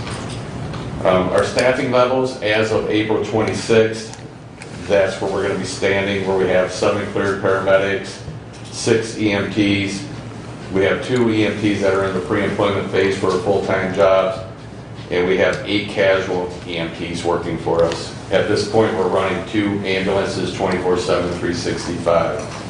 The only time that we may decrease that ambulance coverage is if there's sick calls, vacation times, stuff of that nature, but our crews are pretty good with picking up, including myself will pick up shifts to try to keep 2 trucks running at all times. Chief, in a perfect world, how many are we short? You know, if you had... 1. Okay. Ambulance though. One ambulance. One ambulance. Okay. Yes, 1 ambulance. We have 3 stations, and we're running 2 of those stations 24/7, 365. All right, thank you. So in essence, you're short 4 EMTs? 4 EMTs, 4 paramedics. Okay, okay. Give or take how you staff it. Now, Right. what you just realistically, the way we're doing it with our reading station, 4 EMTs, 4 paramedics. But part of that equation is the nationwide shortage that we've talked yeah. about before. Yeah, this is a countywide, you know, it's not county, it's a nationwide. Nationwide The problem. state of Michigan is down 1,000 paramedics. This is nothing new. Hillsdale County is actually in a better spot than most counties at this point, and I've mentioned it. Not too many people follow it. They don't usually worry about an ambulance or the fire department or the police agencies until they dial 911, and then they wonder why there was a delay. Those delays are because of staffing shortages that are going on in all fields. In Hillsdale County, we have 5 ambulance, agencies, transporting agencies, and we have quite a few ambulances comparatively to other counties. So in Branch County, you might have a couple ambulances, and Jackson County, you might have 3 or 4 ambulances, but we have quite a few. At minimum, we're at least running 7 ambulances in Hillsdale County. Most of the time, we're up to 9 to 10 ambulances, and that's between all agencies, Rutgers working together. So we're doing fairly well here in Hillsdale County, when you look at it that way. Thank you. So we are working on recruitment and retention. Still, we're just advertising on social media, reaching out. People are reaching out. When I worked at trucks, I was at Parkview Regional last Friday, and they were pretty busy with their own services down there, and I was passing out cards talking to medics down there. I mean, everybody's trying to grab somebody from somewhere, but down in Indiana, they're wondering, where's reading from? So, try to bring them across, bring them up to our area to cover. We've offered wage increases, better benefits, retirement options are still there for our employees, but a lot of the younger people just aren't interested in that. Is pretty much they would rather have a higher wage. They're not really interested in the benefits. The elderly, older employees, people that have families are interested in that. If you look at our run volume after that, so emergency calls I have listed, so 2022 is to the left and to the right in red would be 2021. You can see our call volume has increased by 14 calls. Our staff transfers have increased by 6, but our overall transfer rate out of the hospital has decreased by 12, which is good. And by doing less transfers out of the hospital and leaving our area, it keeps our trucks more available to it where the other services can stay in their area. There's a few things that go on with the decrease in transfer load is we'll take our patients to larger hospitals, just like myself when I went to Parkview. It was an hour it wasn't even transfer, it was a 911 call. I took the person for 1 hour away from here to go to a trauma center instead of coming to the closest hospital and then taking the transfer later on. So we ended up doing that because the helicopters weren't flying, but that's kind of what's going on. In Somerset, EMS is also doing quite a few transfers now, so I've noticed that they're doing quite a few. They were at U of M yesterday, actually, also. Our refusal rate's down, which is good. The refusals are basically people that dial 911, maybe a lip assist, or they got something medically going on, and when we get there, they decide they don't want to go to the hospital, and then we sign off on them. So either there's not as many more calls, or we're transporting more patients, and that could be why we had an increase of 14 calls. Unable to handle is 5 additional calls for the quarter. So last year we were unable to handle 47. This quarter was 55. So that meant Hudson, Somerset, Steuben County, Branch, Life Care, Addison would have came into our area to cover those 5 additional calls. And of course, as the call volume goes up, our stat transfers go up. Those calls are going to happen when you have 2 ambulances. If you have 5 ambulances, 911 calls, they don't come every 2 hours where they let their units get back in service. They usually will drop 3, 4 in a row. And it doesn't matter if you had 5 ambulances covering your area, you'd get 6 911 calls. It's just kind of how it works. Overall for the quarter, we've done 1,032 calls, and that is down from 1,038 last year. So we're pretty much running right where we were. If you look at our mobility transport, which is a service that we also provide for Hillsdale, the wheelchair van access, we've increased 44 calls for the quarter. So we did 132 wheelchair van transports, where the previous year was 88. So we've got 3 employees now that are working doing that. They're casual employees. They come and go. They don't have set hours. We're hoping they're available when these calls come in, and we're getting ready to hire another individual for that. I think that's what I have for the quarter for you. Do you have any questions or anything I can answer for you? Keith, first of all, I'd like to thank you because I heard on the street that you did pick up 2 shifts in the last week, and I being the fire sitting there waiting for a bus, that I really appreciate your willingness as director and as busy as you are to get in. I know that it's good for your employees to see you out there on the street working. It's good for us from the fire side, so I greatly appreciate that. I was wondering, as part of the ongoing shortage, if you would address for my fellow commissioners the current state of EMS education for Hillsdale County, because that is very challenging for those of us when we're recruiting for the fire side of the house, or yourself when you're recruiting those people who don't currently have an EMS license, or even have an EMR, emergency medical responder at the fire level, non-transporting, that needs that EMTB to be able to work transporting EMS and be in the back of the bus with the patient. Can you address where we are at and the difficulties that is presenting with recruitment? Well, that is a big problem, especially for when you're in Hillsdale County, because we do not offer initial education in this county at this time. Hudson EMS, they have an instructor that will probably try to put on a class. I'm not sure on how many he does. Reading used to do the initial education. We do not do it anymore. But so you're going to have to go to Ann Arbor, Jackson College, Lansing Community College, Kellogg Community College to get this type of education. And the cost is significant, give or take a college. When I last spoke with Lansing Community College, it was $5,000 for an EMT class, compared to Jackson College. Now these numbers could be off, obviously, But when I was talking to him a while back, it was around $2,800 for Jackson, and that's if you're a resident, it could be less. If you're outside, non-county resident, then it's more. And it's the same price with Kellogg Community College. But I believe there is a satellite office in Coldwater that Kellogg will teach through for first response classes. But then again, you know, we at our level, we're nationally registered here in the state of Michigan. So if people wanted to go to Ohio or Indiana, that probably would be a way to look at. And then there's other hurdles once you get licensed there, or you get your national register, you might have to come into the state and do a few more. It's a few more educational hurdles that you have to jump to get licensed in the state of Michigan. And you'd have to do those, but that's pretty easy to do. Education-wise, is continuing education. We're still doing CEs for our current employees that are licensed, so we teach in-house. We have online platforms for that as well. So there's no reason why anybody should not keep their license or have to leave the county for that for our employees.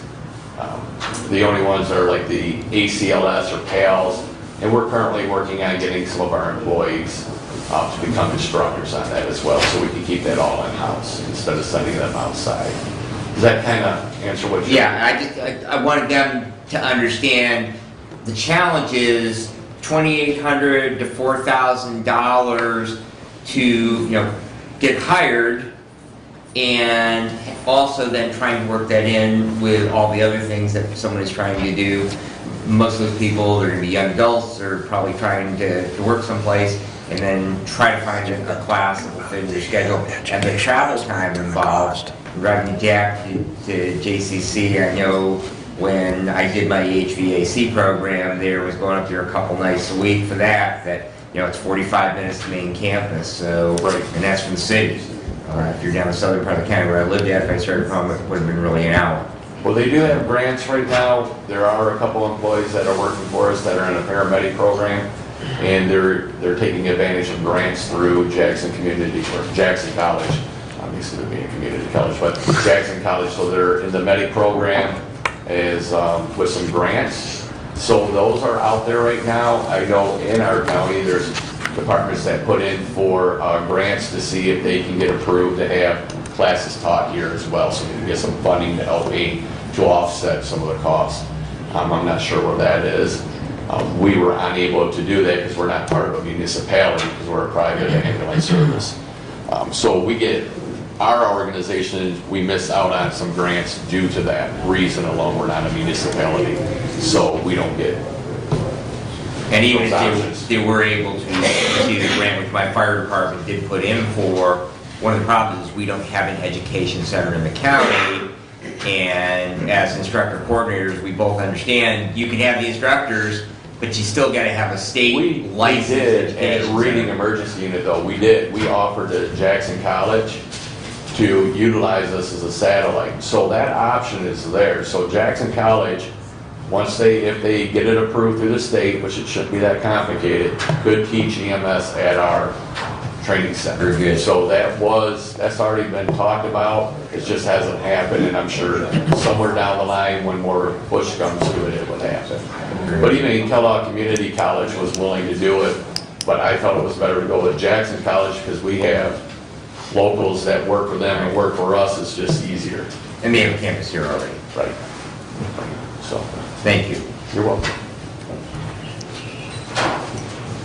Any questions? Doug? Kathy?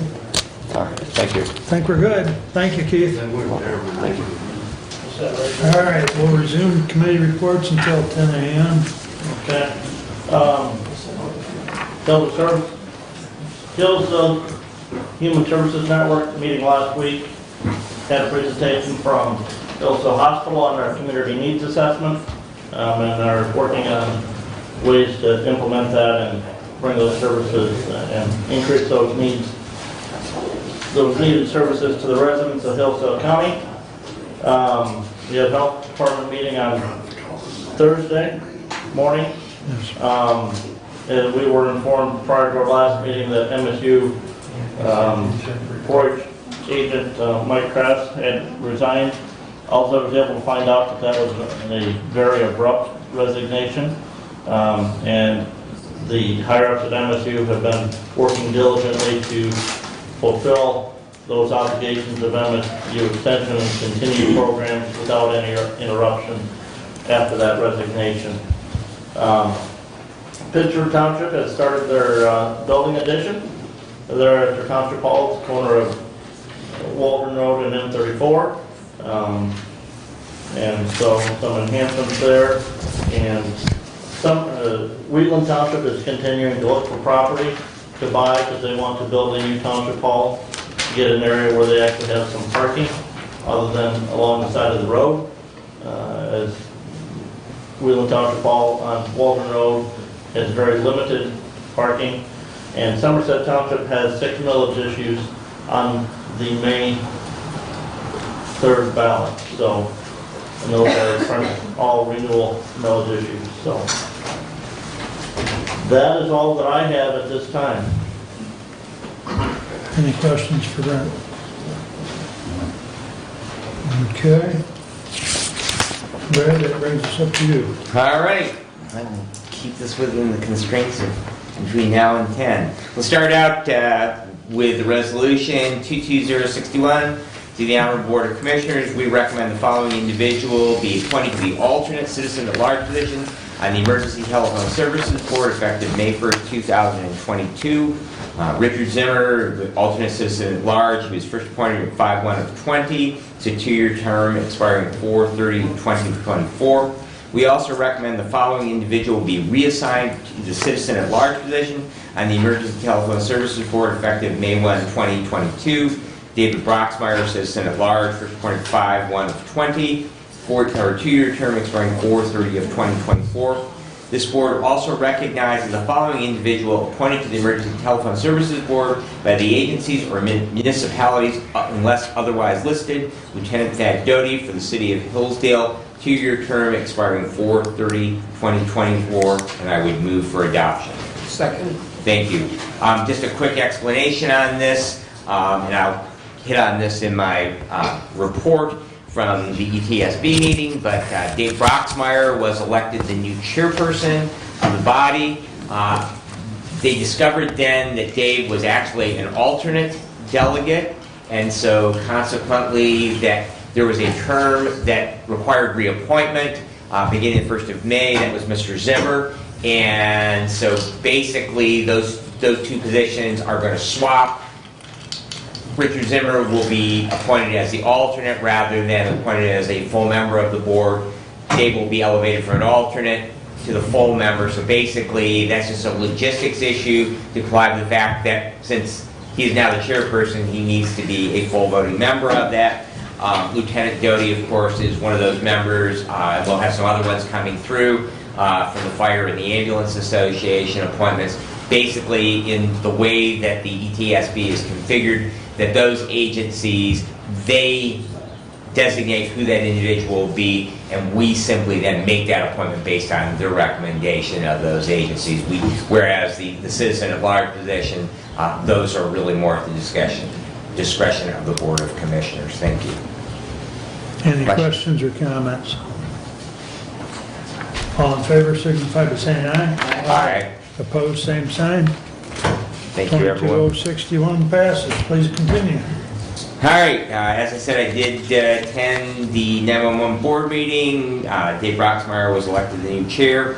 The tower lighting project, which we had approved budget on that is completed now. The lights are again working, and we did still have one light that was, so we were in compliance, but now we have all of the lights back, and those are new LEDs. So hopefully that will alleviate any need to replace bulbs in those for a long period of time. As I did mention, there are a number of terms that will be expiring, and we'll be seeing some of those appointments. Again, those are designated appointments from various entities. The new dispatch councils, you may recall, we approved the councils and the carpeting. That is to be installed the week of May 27th. They'll do that in sections. That way they won't disrupt operations. They'll do a couple of them, keep a couple of the existing ones up. It won't be that they tear everything out all at once, so that way they can stay up and running. And so things are moving along with that project. The Medical Control Authority met on April the 14th. New Medical Control Director, Dr. Wells, who was appointed a few months ago by the hospital. He's making good progress with getting things moving forward again. We were kind of stagnant after Dr. Brock had left in that position. We actually had 2 different medical control directors for the county. I'm very, very impressed with him and his leadership and wanting to move forward. He is working on, the state has new EMS protocols. Interestingly, we actually just finally adopted those a year ago here in the county, and the state has new protocols, so we are working on getting those, so we'll have to go through that whole process all over again. He is also beginning classes for critical care paramedics, and so hopefully we will have a number of them. Right now, our Reading Emergency Unit is the only transporting agency in the county that is able to transport at the critical care. So therefore, patient on a ventilator, there are also some additional medications. Jackson County actually has a specific set of protocols for those medical intensive care paramedics, and Dr. Wells wants to see a similar set adopted for Hillsdale County. One-day service for those that have ambulance agencies within their district is the hospital is finally providing linen service. Interestingly, a Reading Emergency Unit has always done, and the other services have always actually washed their own linen. The hospital now, like every other hospital I've ever transported to, is actually now providing that service, and they have linen available for those agencies that come in, either from the county or an outside agency that brings patients here to Hillsdale. They have linen for them to resupply when they come into our hospital. They are also, the hospital is now able to receive EKGs transmitted for those departments that are running Zoll monitors. The LifePak monitors that Somerset EMS uses, they're going to require the purchase of an additional piece of equipment to be able to do that. But those from both Hudson EMS and Hudson and Reading, they're using Zolls, and so they are able to transmit now. Right, Waldron is actually, even though they are licensed at the BLS level, they are looking at purchasing cardiac monitors, and then there's actually the ability now within the state protocols for an EMT, a basic, to take an EKG and then send it off to be interpreted, because at that license level they can't interpret. So they will be purchasing cardiac monitors, and it's my understanding they're going to go with Zoll as well. So they will be able to provide that as well directly to the hospital. As Mr. O'Neill mentioned, EMS staffing remains at extremely critical levels, not just here, but all across the state of Michigan. I know I worked Saturday night, and I ran code 31 minutes to a call from one side of Jackson County to the other. And that is just terrible, the state we are in right now. So every effort is being made, and I salute Keith. I know they have really been working on recruiting, so Keith's still with us. Thank you very much for your efforts in that regard. We did have a meeting for Prevention Work Substance Use Disorder Coalition. The Big Red Barrels, the drug disposal program that I spoke about previously, we're paying for those out of our $5,000 that we get in PA $2. One will be installed at Somerset Police Department, one will be installed at Litchfield Police Department. We should be receiving those next week, and they will be then installed at those departments. With a cooperative agreement, their police officers will then transport those materials that are collected in those secure locations, and then bring them into the Hillsdale County Sheriff's Department, where they will be then sent off to be incinerated. And I was up to the Sheriff's Department the other day, and they also have a very large container that they can keep those products in until such a time that they can be moved off.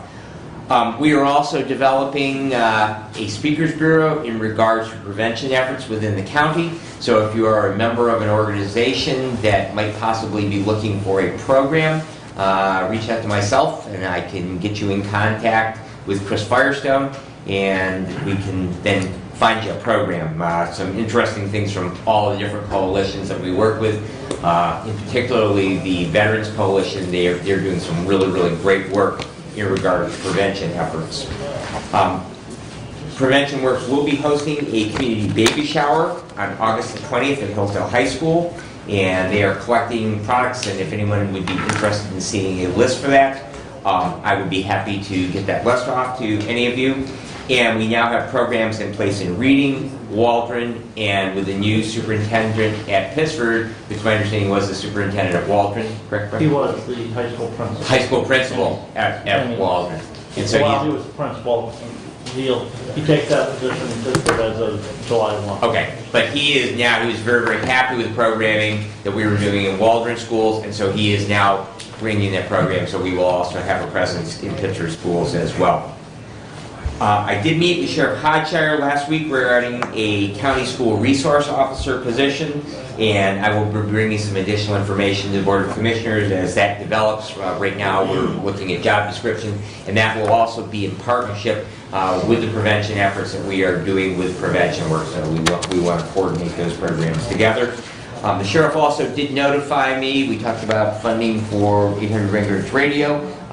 He was quite surprised that he is actually receiving some additional funding for additional radio equipment through Congressman Wahlberg's office. It will be federal funding, and so they were actually unable to provide portable radios to all their personnel, such as the Marine Patrol and also the Reserve Division, and that will allow them to provide handhelds to their officers in those areas, as well as the Mountain Division. So that will be a nice addition for them, and some additional funding that he was able to attend.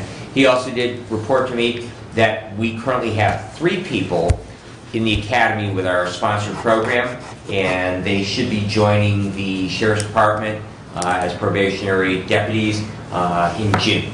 So hopefully within a few months after that, they will be up to, that will bring them up to full strength. I did attend the River Rays and Watershed Council Executive Committee meeting last week.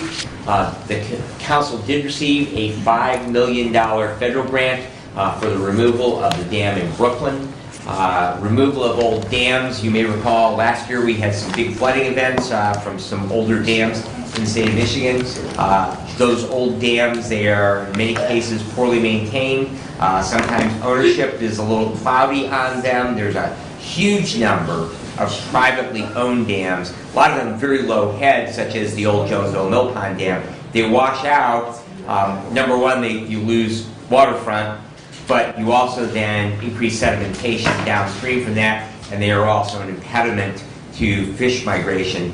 I know the St. Joe River has its headwaters here in Hillsdale County, and I would be delighted if the dams would go away so that we would have the same opportunity that MSU students have, and that is fishing for salmon and steelhead in beautiful East Lansing. I would love to have that opportunity right here in Hillsdale County, so I didn't have to drive 4 hours to do that. So I'm a big proponent of getting those dams out of the way or getting fish ladders around them.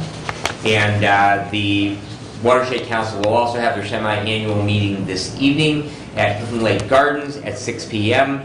And if any of my fellow commissioners would be interested in attending, just tell them at the gate that you are attending their meeting, and we would be delighted to have you there as well. And that concludes my report unless you have questions. Questions? No, just a comment. You Yes. never eat anything that comes out of the Red Cedar River. It glows in the dark. I have trolled a lot in front of Fermi Nuclear Plant in Lake Erie, and I have been accused of glowing in the dark after eating fish. All right. I'd entertain a motion to go into the first public hearing. Move to open a public hearing for the first public hearing for the possibility of altering the number of road commission members. Support. All in favor, signify by saying aye. Aye. Aye. Opposed, same sign. Brent? And Mr. Chair, as we go into this public hearing, I am pleased to see the number of public citizens that are here today. I would remind them that I live on a gravel road. I live on the worst gravel road in Hillsdale County. Okay? That's not what we're here to discuss today. Well, now Camber Road. We're here to discuss the legislative issue before us of altering the number of elected road commissioners. We're gonna have another session in a little bit where we'll discuss putting a vote to the people to do away with the elected road commission. But if you're here to discuss that, wait till the second public comment or public hearing. This one is, should we alter the number of elected road commissioners? And again, I know gravel roads are in terrible shape. The road commission has a meeting on Thursday. Please attend that meeting and express your concerns with the condition of the gravel roads there. That's out of our purview. What we're here to discuss today is should we change the number of elected road commissioners? And again, thank you all for coming. Point of order. You have then discussed that this is going to come up as a discussion, and it should be public as well comment in your guys' discussion. This is So a- not at the end is what I'm referring to. Okay, right. This is a public hearing, Bob. Okay. So, the podium's open. It's a public hearing. But in a public hearing, it's different than public comment. I will tell you, if you say something and I have a question to it in a public hearing, I'm gonna ask you about that right then. Thank you. Okay? Because it's a hearing, it's not a public comment, period. So, We're not going to have public comment until. So I could just have a quick comment as the commissioner who attends the road commission meetings. In this public hearing, it is my hope and my intention that we hear the reasons why we should alter the number of commissioners, road commission members, or we should not. That is what we want to hear right at the moment. Should we yes, or should we no, and why for either reason? That's my hope. Okay, thank you. With that said, I would appreciate if you limit your comment to the topic at hand. Also limit your comment time-wise so that other people can speak. And we've got 30 minutes set aside for each. I'll start the 30 minutes when the first person starts talking, since we've assumed 3 or 4 minutes already. But I will recognize whoever wants to go first. Go ahead, Gary.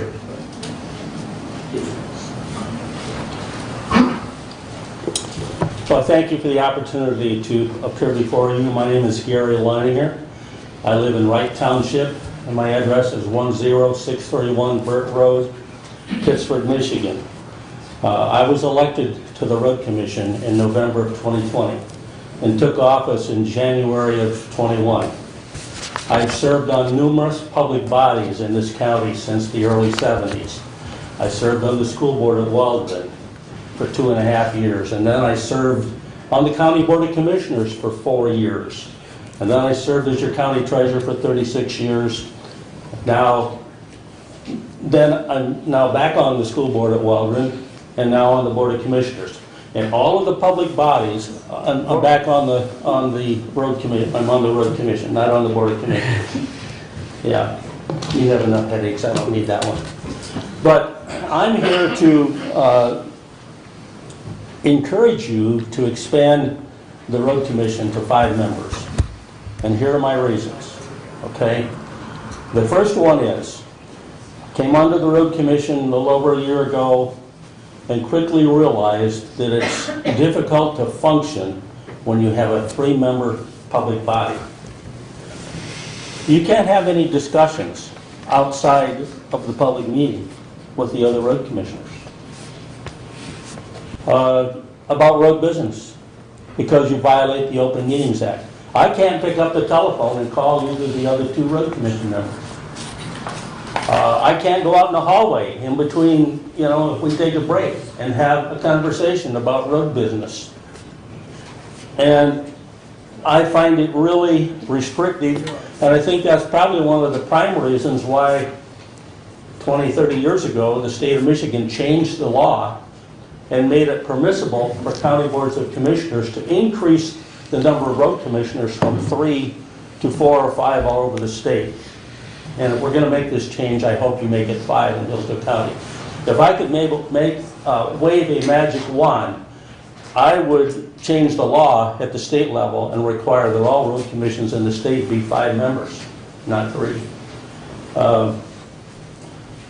And so the Open Meetings Acts make it difficult. The second thing is, and I've had the opportunity to think about this a little bit in the last 2 or 3 months, what happens if one or more of a 3-member body are incapacitated for a long period of time? Most of us know somebody who's been really sick with COVID in recent months, and we're out of the picture now for 2 or 3 months. That means on a 3-member body, you're down to 2 people. Then what happens if one of those people has the misfortune of being in a terrible automobile accident and is incapacitated for a long time, or has a farming accident, or simply slips and falls and hurts themselves badly, or has a stroke? You know, a number of possibilities. And then all of a sudden, you could have a road commission of 3 members with only one who could function for a 2 or 3 month period until the others recuperated. You can't even meet. You can't do any business at all. So those are the reasons why I encourage you to go to a 5-member board. And I'll just make this comment in closing. Some people have said, well, you know, you add 2 more members, your costs are going to go up. Yeah, that's possible. But this body sets the salary and the benefits for the road commissioners. It doesn't make any sense to me when I get a $4,000 salary plus the opportunity, you know, for per diem, that I should qualify for a full paid health insurance program that costs the taxpayers $17,000 or $18,000 a year. Thank you. Thank you, Gary. Who'd like to be next? Carla?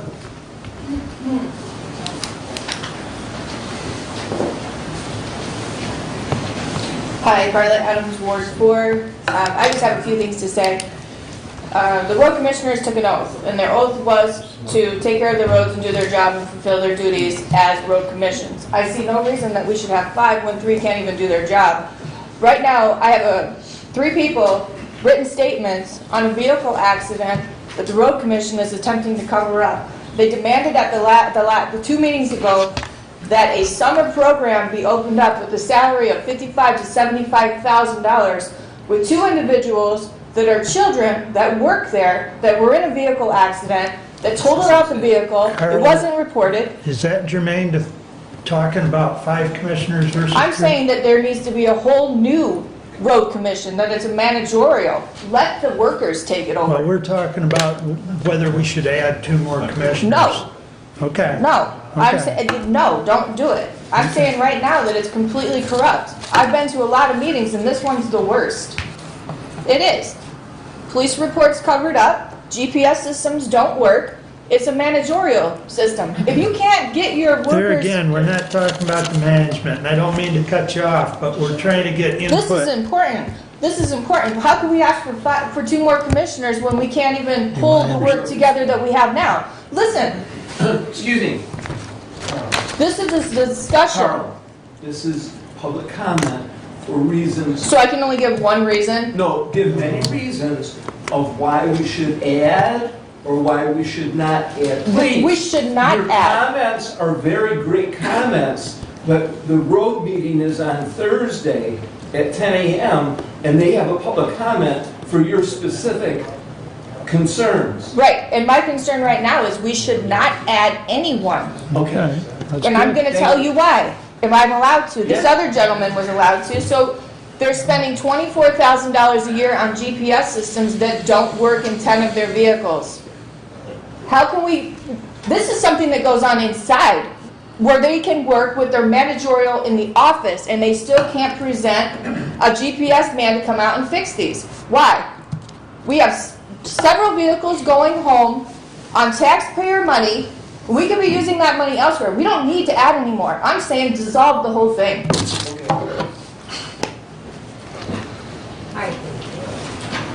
Alan, or this young lady's coming up. Go ahead. I'm sorry, Ellen, I didn't mean to cut in front of you. No. I heard Alan. Hi, good evening, or afternoon. When you work long hours, you kind of you kind of get disarrayed when you work 14 hours a day. My name is Lisa Wallace, and I'm running for County Road Commission. I am in favor of the 5-man board I agree with Gary Miner. I agree that we need accountability, we need change. And I'm not saying that anything has been bad. I'm here to point fingers. I'm here to help.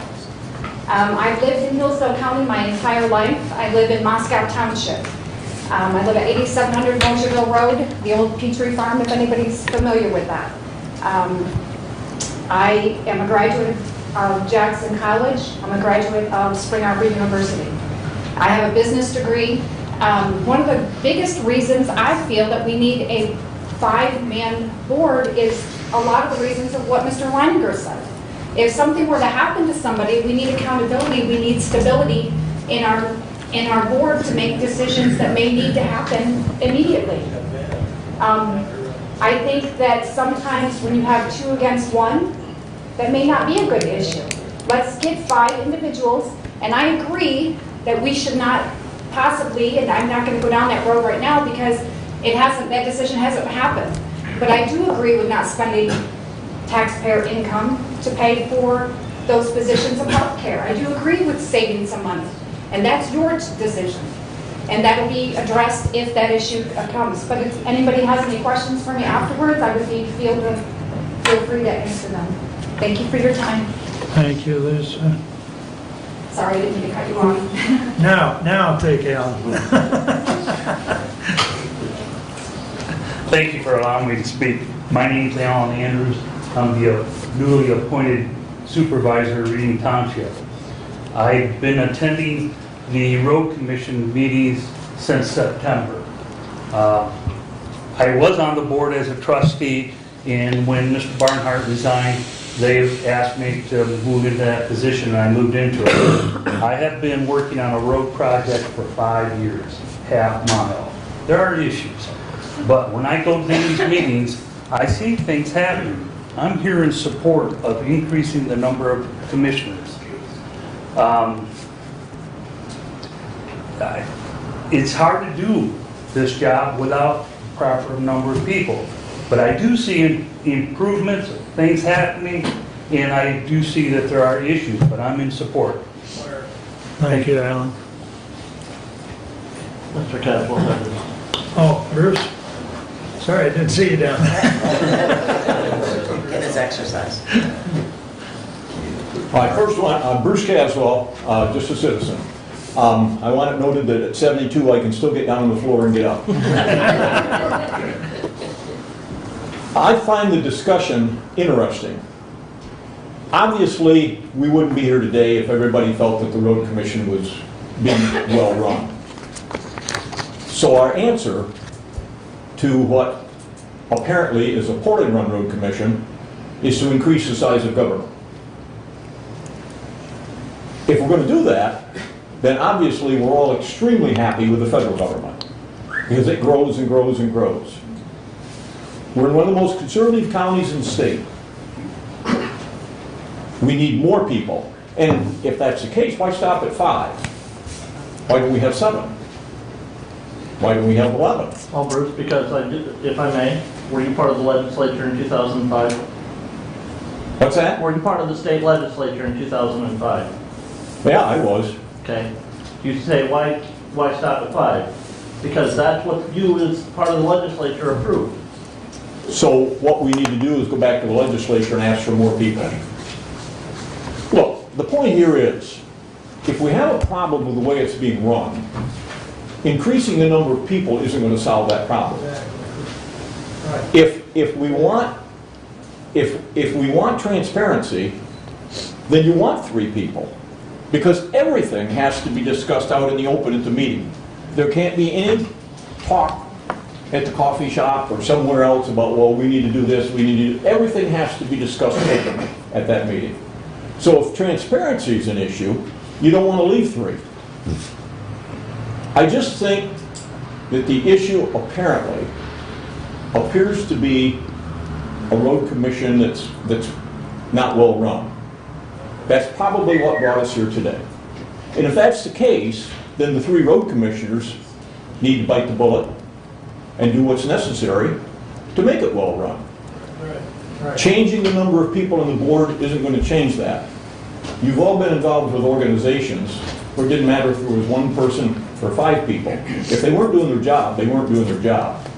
And increasing and putting more people on that board or anything else isn't going to change that if people aren't willing to bite the bullet and say, this is what we expect in terms of your job performance. And if you're not meeting that job performance, well then you have to move on. Nothing wrong with that. Okay? But I think changing the numbers isn't going to accomplish that. You're going to have 5 people. 5 people can sit there and not make that tough decision just as well as 3. And we have had 3 people for over 100 years. Yes, we've had the opportunity to change, okay? And there's nothing wrong with change. But if the change is because things aren't being run well, then that change isn't good. That's not going to accomplish anything. If the change is because it's going to create a better run road commission, then we should change. I don't think 5 people are going to do any better job than the 3. That's my opinion. That and $2 will get you a cup of coffee. Thank you. Thank you, Can we Bruce. stop and let these people maybe walk along the wall? You've got people out in the... And I'm in Indianapolis because my grandson's running track this afternoon, so I can't stay for the second meeting. But All thank right. you. Thank you, Bruce. Amen. What's that? There's 3 chairs in a They're row. already, they already, We can bring They in. already they already brought them out. I've been sitting long enough, I'll stand a while. There's a seat available. There's a seat available up here in the second row. I go ahead and come in? Yep, go ahead. Mark Nichols, Adams Township Supervisor. Bruce's comments about smaller government I probably typically agree with, but I'm not sure I do in this case. I thought Mr. Leininger put it pretty well, that there's certain issues with just a 3-member board. And I want to make it well known that I don't think all of our road problems are our local road commission. I think it's a multifaceted thing, so I hope the people here that have taken an interest will not just let it drop at this, but go forward from here to try to help solve the greater problems. But I would recommend that you try for a time, a 5-member board at least. I believe you can change the number by simple voice vote. So if 5's not working after a time, you can take it back to 3. Am I correct? We would have to hold a public hearing to do that. Again, and I would have to do some more reading on that to see if you reduce the number, if that's through attrition, then when terms would expire. Okay. And I'm not trying to accuse anybody, but in the event would be anything with a 3-member board going on, 2 people that kind of collaborate are going to run things. So I'd be in favor of a 5-member board. So appreciate your consideration of it. Thanks, Mark. Who's next?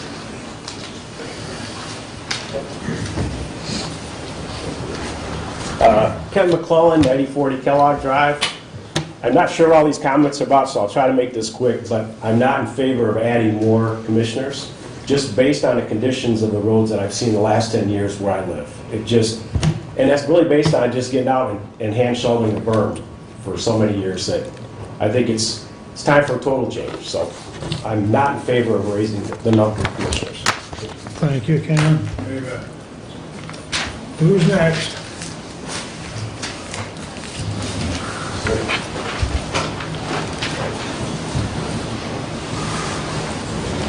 All right, John. Hi. Thank you for letting me speak. I personally think... Full name? John Lowe. Yeah, thank you. Corner Carpenter and Reading. John. Lowe. I do believe that the Board of Commissioners is enough on their plate without taking on the County Commission for the road. I do believe 5 people is a good answer. As far as the members that are on there now, as far as I know, we still have the right to vote them out. And so I think that answers your question. If you're unhappy with those that are on, vote them out. But I do believe that adding 2 would help considerably in the management. That's all I got to say. Thanks for your time. Thank you, John. Next.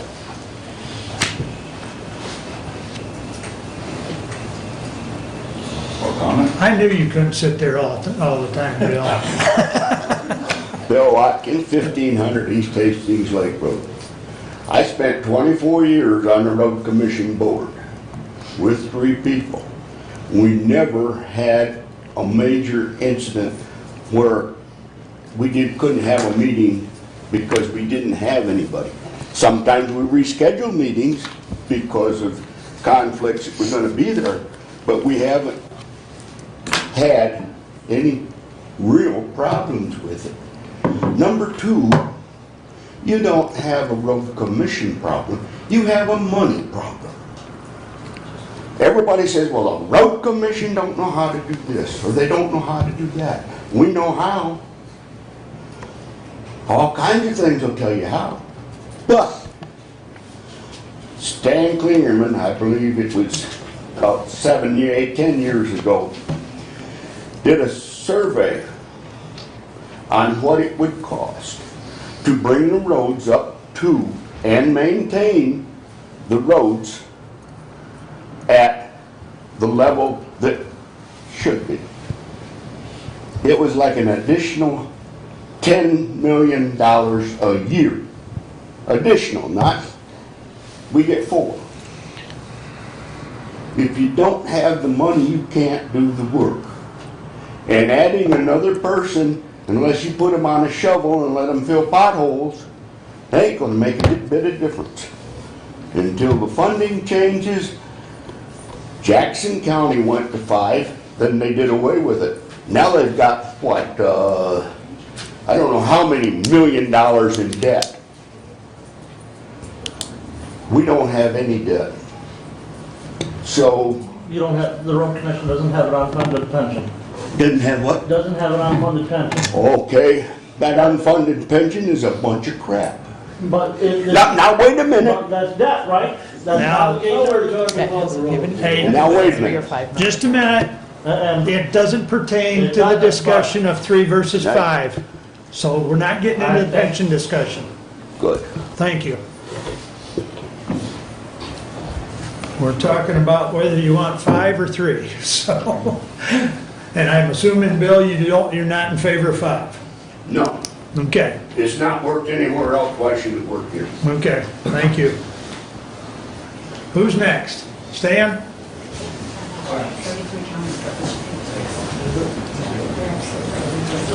Hi, I'm Stan Klingerman. I'm the retired engineer manager of the road commission. Spent 40 years there. It was a great place to work, and I had a great board to work with. My comments are kind of, I'm going to separate them because I'll wait for the other part of the public hearing for the last of it, so I'll try to separate them as best I can.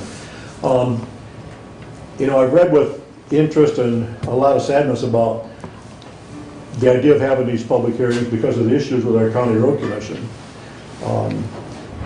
But I guess I'm not surprised that there's issues and complaints. As most of my former employees have complained to me over the years since I retired about the form around working conditions there under the new manager. I guess I was surprised at how quickly things changed after I left. I wasn't perfect. Obviously, there were still things that needed to be improved and roads to be built. But we had a good crew. Our guys enjoyed coming to work every day. They took pride in what they did, and we had a good time doing it. I'm just really disappointed how it's turned into a poor working environment. Regarding 3 or 5, as has been said, since the road commission was formed in 1919, it's been 3 road commissioners. I was present, or there, in 1993 when your predecessors decided to make the road commissioners elected instead of appointed. And it turns out that hasn't been a bad thing for the road commission. We've had good road commissioners as elected. But I did some research on the County Road Association website to see how road commissions are governed.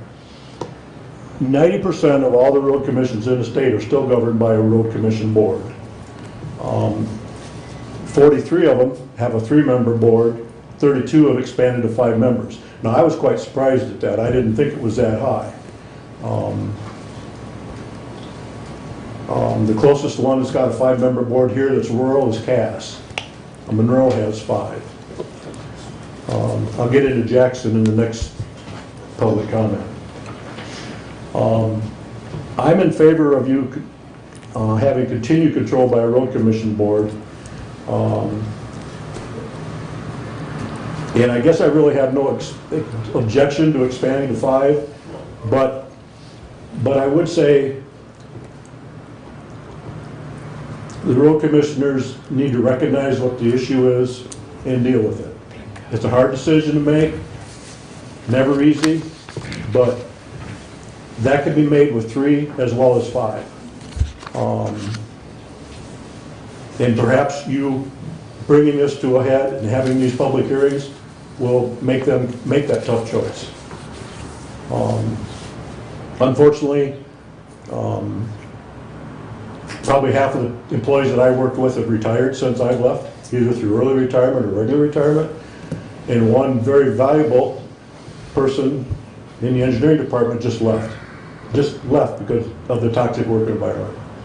I think it's just time for the road commissioners to step up and do what they need to do to improve the management of the road commission. Thank you. Thank you, Stan. We need to hire you back. My wife said I can't come back. Don?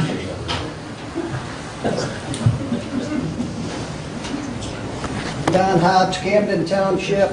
First, I'd like to thank the board for holding these hearings for the concern of the residents of Hillsdale County. I would like to discuss about adding 2 more, and the main reason I could see it being beneficial is because 2, if they went to 5, 2 could talk outside of the meetings and discuss road issues. Because as right now, it'd be illegal because it violates the Open Meetings Act. You know, they can't talk on the phone or in person or after the road board meeting to discuss road issues. And number 2, with a 5-man board, they'd be able to go to more township meetings to discuss the road issues. I think they could separate it. There's 18 townships in the county. And I know of at least 2 where they might see a road commissioner maybe once a year, if they're lucky. And I know Bob Godfrey at the last in February meeting to the Board of Commissioners, he mentioned they try to go at least every other month. Well, some of the townships, that's not happening, so maybe they need 5 for that reason. But, I mean, you know, they say it's not broken, but something needs to change for sure. But I believe it, you know, it starts right at the top. You know, we know there's a problem or all of us wouldn't be here today. So in closing, real answer, you know, I mean, the problem starts at the top from the road board on down. Until that is fixed, we will always have a problem. What we need accountability at the road commission, and I don't see that happening. You know, I mean, we have foremen walking around saying they're bulletproof right now. They're telling people this. They're not being held accountable. And something needs to change. Thank you. Thank you, Don. We've got time for one more on this particular public hearing. Would anyone, one more person like to talk on 5? Glenn?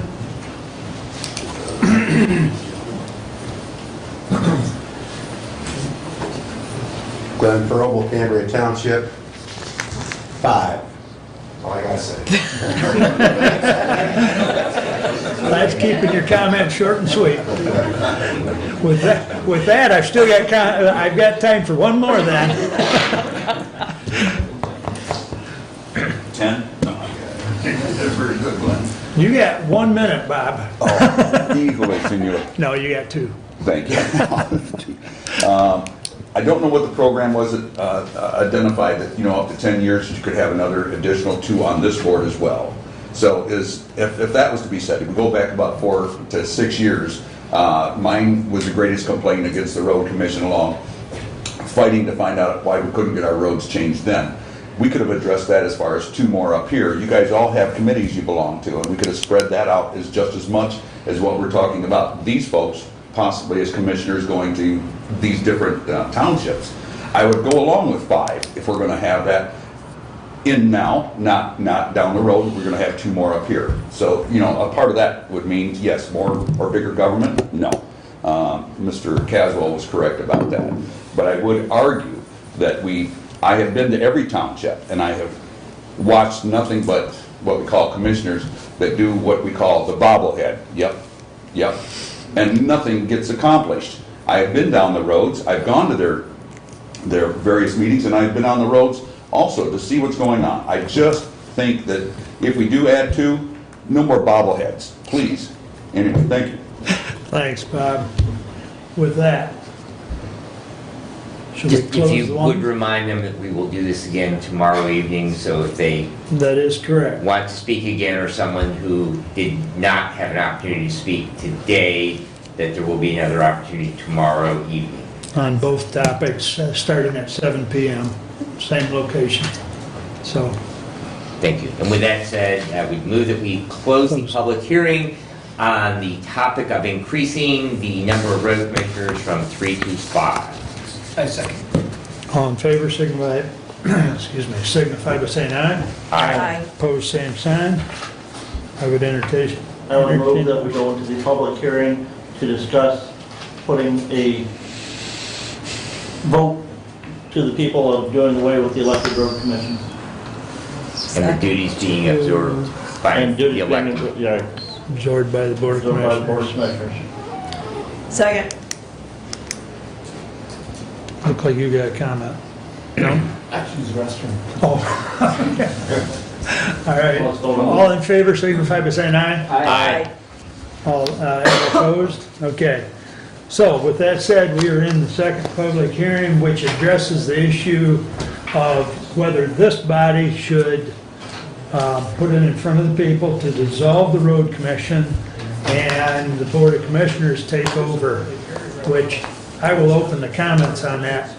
This body's got enough work to do, and I am not in favor of that idea. However, we are here to discuss that since it is in the MCL of Public Act 283 of 1909. Those are basically the 2 options that we're discussing, is changing from 3 to 5 and/or the Board of Commissioners taking a vote. So, with that said, we'll entertain any discussion now on whether the public thinks that the Board of Commissioners should take over the road commission.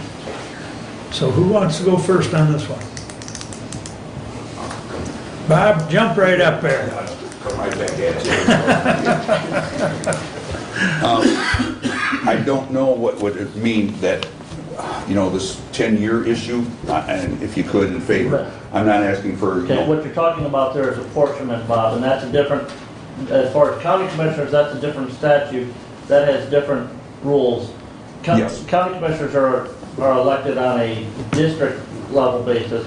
Road commissioners, by statute, cannot be elected on a district, they're elected countywide, okay? And the county commissioners, we don't get to set the number of county commission seats. That's done by the apportionment commission every 10 years after the census. The member of that apportionment commission are the county treasurer, the county clerk, the county prosecuting attorney, and the chairperson of the 2 political parties that received the most votes for president in the last presidential election. So in Hillsdale County, that's the chairperson of the Republican Party and the chairperson of the Democratic Party. Now that commission met last September, October, and finalized the seats for county commissioners at 5 for the next 10 years. That can't be changed again until after the 2030 census is done. The road commission, that is different rules, different statutes. When, I do believe Wayne County was the first county that did away with their elected road commission, and the county commissioners absorbed their road commission as duty to the county commission, but they did that by a charter amendment back when they went to a charter county. And when somebody else, and maybe even Commissioner Ingalls is better versed as to how many other counties have done away with this section. I do believe it wasn't until Governor Snyder's administration where the opportunity for the other counties to do away with the elected or appointed road commission and the county commissioners absorbing that responsibility was enacted, and I think that was 2010 when that was first, 2010, 2011 was when that was first an option for county commissioners to take over the administrative and oversight of county road duties. Okay. I believe that's what I was on the subject of discussing and why it was, 10 years ago or 4 or 6 years ago when I was really getting to be quite angered with the road commission as trying to find out why we couldn't get the roads taken care of and why we couldn't have then approached it even back then. I think it was on a stall here. Well, not with you guys on the board at this time, but back then. I think it was stalled out to make sure that we went into this where we couldn't get these extra commissioners. But you guys are all assigned committees. Each one, if we did have 2 more on this board, we could eliminate that road commission, and we could then also supply each one of you with an equal amount of committee, and the commitments would be much easier, and I think all of you could, attend almost everyone's meetings. So that be it. I'm gonna let it go because I needed that explanation very, very much. So thank you. So Bob, just for the record, are you in favor of this board taking it over in its present format? Because, Bob, we will be 5 members for the next 10 years. Oh, that's splitting my hairs right good there. All right. I'll put you on a maybe then. All right, thank you. Go ahead, Alan. Alan Andrews, Reading Township. I am not in favor of this board taking it over. Thank you. Thanks, Alan. Mark? I'd have to concur with the others. Mr. Wiley, I think you said it pretty good, that you've got a lot on your plate already. The county road manages 1,200 miles of road. There's multiple aspects in doing that. I think they need their own oversight, so that's... Appreciate it, Mark. Next? Gary? Or this? Oh, you're going out? Okay.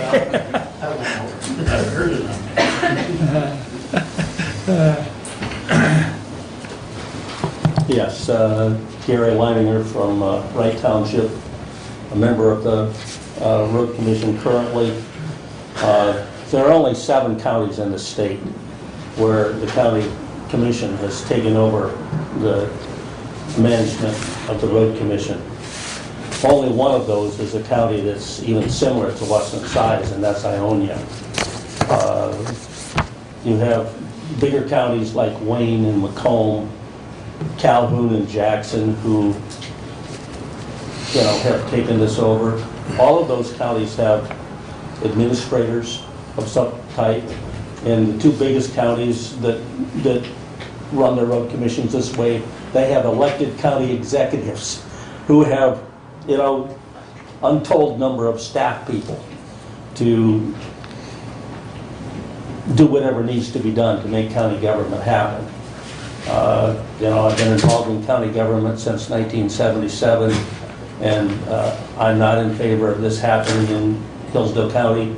I don't think there's any question that I would concur with Stan Klingerman's comments. I've told some people in the last month that I'm ready to see a change in management at the Road Commission. No question about that. Gary, Washtenaw County is one that... I don't believe so. No? No. Okay. They have a five-member Okay. road commission. And I believe also St. Joe has a 5-member road commission now. Well, the only reason I ask is because, you mentioned 7, but I know some of those have like 10, or not 10, but 11 or more commissioners. Yeah. And they've spread, they can spread the duties out. Wayne County has, 21 commissioners? Yeah, I think Wayne County is 21. Big counties. Plus, like you said, they've got an administrator and executive staff, and Yeah, so it changes the dynamics. it does. So, okay. Thank you. Next. Ken? I think it was, wasn't it? Yeah, Ken McClellan, 9040 Kellogg Drive. Thanks for letting me speak. Thank you. I'm the opposite. I think the county should take it over. Just basically on what I've seen in results of the roads for the last 10 years of being a taxpayer since 1975, we're full-time. So I think they should take it over. I mean, for example, I have a ditch on Kellogg Drive, and it's about 500 foot. And I think it's been about 10 or 15 years ago. I remember I made one call to Stan Klingerman once, and we worked out the ditch, and we had that ditch created in about 2 weeks. Probably would have been less time, but I had to, remove a couple cottonwood trees, and I removed them, and Stan came back out, looked at it, and boom, beautiful ditch. It kept the water from washing out my neighbor's driveway and our yard across the street and 2 other neighbors' yards. To keep that ditch maintained, to keep a berm off it has been an ever-going challenge with this county. I just can't believe they created such a nice, a nice ditch, and then in the last 5 years, it's just, it gets a berm on it every time the grader comes out. So that's where I'm coming from. I think there needs to be a change. Basically, I'd say turn it over to the county commissioners. Do not any more commissioners for this responsibility. Take the savings and apply that to the Hillsdale County Road Commission operators for project management and public communications. Hold the county staff accountable to provide maintenance, scheduling, and project plans on their websites. You just really don't know. I know we got weather, I understand that, but you never know what's really going on in the county, in my opinion, with the roads, when they're going to get there. You make calls, the calls don't get returned. So hold the staff accountable to provide the maintenance and scheduling plans, like I mentioned. Have representatives from the county roads attend the local village and county meetings. I think that's been brought up here. But I know I go to Reading Township meetings, and it just seems like anytime the roads topic gets heated, there's not a road commissioner there. I know they do attend when they can. My other comment would be, could that just be an employee? Does it have to be a commissioner to go out and represent the community? Maybe an employee could do that was interested. So, Okay. and hold more public comment meetings at times where working people can get to those meetings. Now, this is a tough time. I mean, I finally retired, now I can come to one of these meetings. But We've got them scheduled for tomorrow night. I see that now, but most of the times they're not. I mean, the county road commission meetings are normally, I think, at 10 o'clock in the morning. retirement, go back to work. Yeah, we'll talk about it. All right. My wife would love it. Thank you very much for your time. If Thank want, you, Ken. I typed these up, so it'll make it easier for you. What is that? Talking on whether the Board of Commissioners should take it over or not. Yes. Okay. That's the final answer. Okay. Lisa okay. Wallace from Moscow Township again. I am not in favor of the Hillsdale County Commissioners taking over the Hillsdale County Road Commission. I think the Hillsdale County Road Commission is a big enough entity that we need its own board to assess the needs of that. And I think that you all have your hands in so many different things. I'm afraid of what else might suffer because of that. So I am not in favor. Thank you. Thank you. This is really a pretty easy discussion, yes or no? Stan?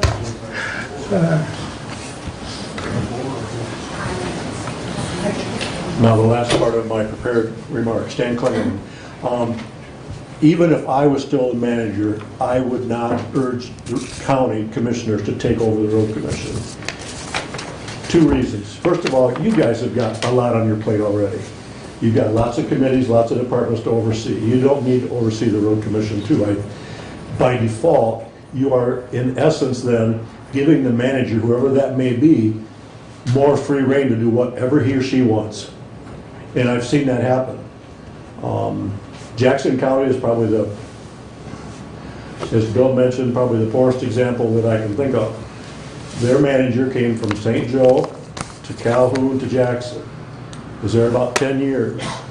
Now this wasn't without somebody approving things, but he was able to convince their county manager, who then convinced their county commissioners, that bonding was a good thing.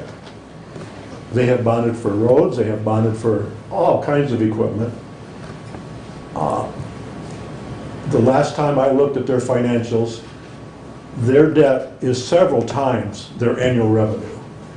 And he has since left. And I've always thought in my own mind, the poor person that takes his place, which is a young lady, is the new manager there. She was in the engineering department.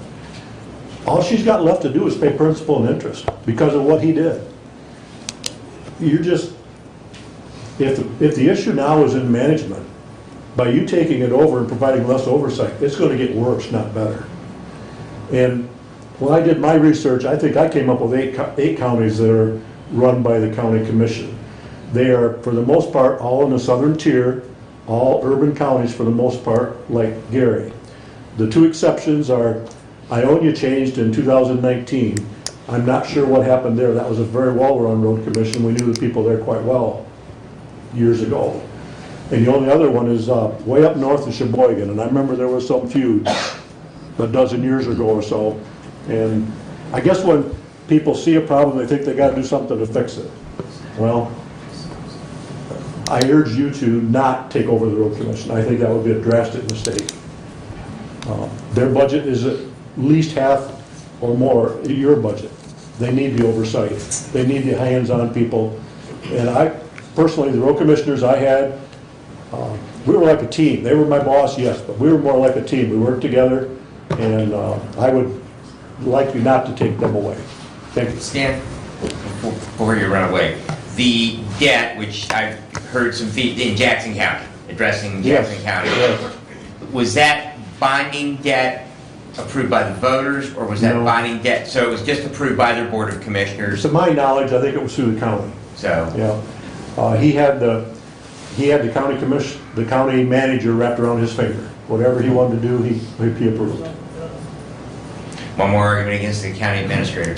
Well, keep the electeds accountable. True. Yeah. Thank you. Okay, thanks, Stan. If you had two more up here on this board, you would say still not, or will keep The it. road commission needs its own board.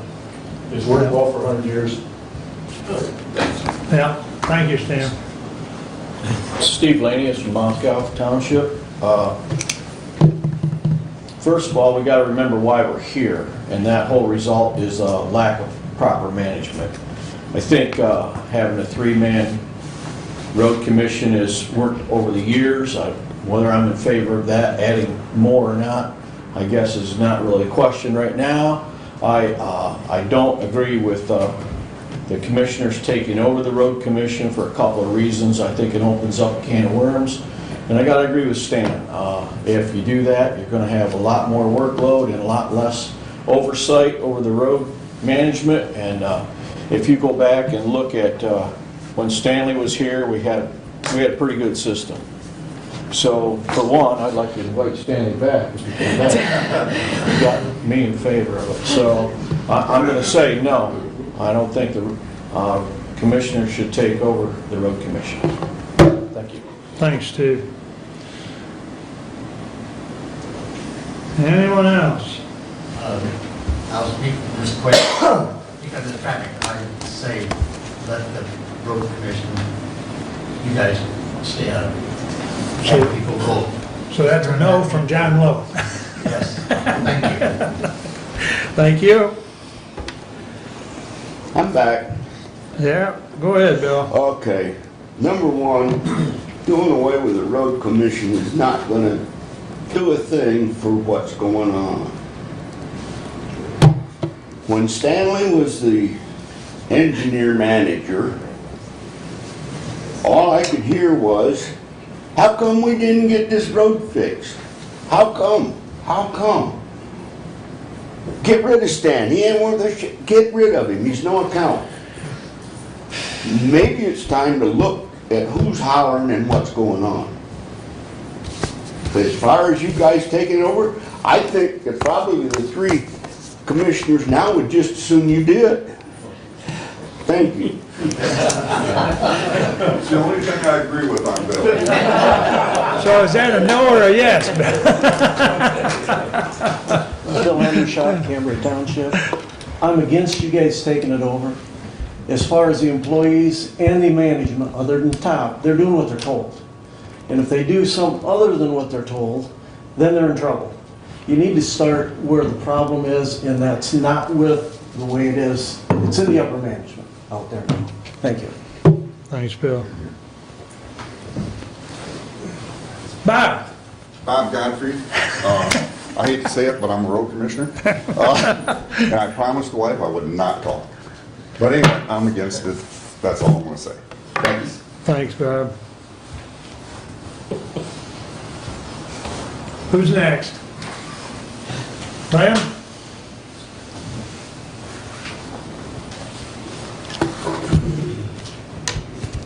Glenn Froble, Cambria Township. I'll be a little longer this time. 5 is not a bad idea, but they're not being accountable to anybody at 3. If you have a leadership starts at the top, and it's not working out there. So we need a new leader at the road commission because they're not accountable to anyone, in my opinion. I've seen people go down there and yell and scream at them because my garage has been flooded. You graded the road the wrong way for the last 18 months. I've been down here and you ain't done nothing. It comes to that type of confrontation to grade a road right so the guy doesn't have a 2-foot water in his garage. There's a lot of communication problems. They don't talk to you when they're going to be in your township, when they're going to be doing work, so you can actually go out and watch them. It takes, instead of when Stan was doing the roads, thank God for Stan, we could get our roads done in 1 year. Now it takes 2. Oh, we can't fog seal this year, it's too late. Then our tax dollars get pushed to the side because the water gets in the roads. Freezing, thawing, scraping. A lot of that work that went the previous summer, it's a joke. It's a joke because they come back up the next year and they seal it. Just go look at Card Road. Go down Hillsdale Road, take a right. And that should tell you that there's no leadership. In fixing roads in 2 years is nothing more than job security. Board of Commissioners take it over or not, Glenn? Well, if you do, that's okay. Because if it doesn't work out, then they can just probably change it back, I would imagine. You could have a sunset or something put into it. Yeah. You could do that. Okay. But at this point, Just, they're anchorless. They got no anchor. They're just floating around, bobbing around. And the people that work there, they're just, they're leaderless. You have to have a leader, no matter what.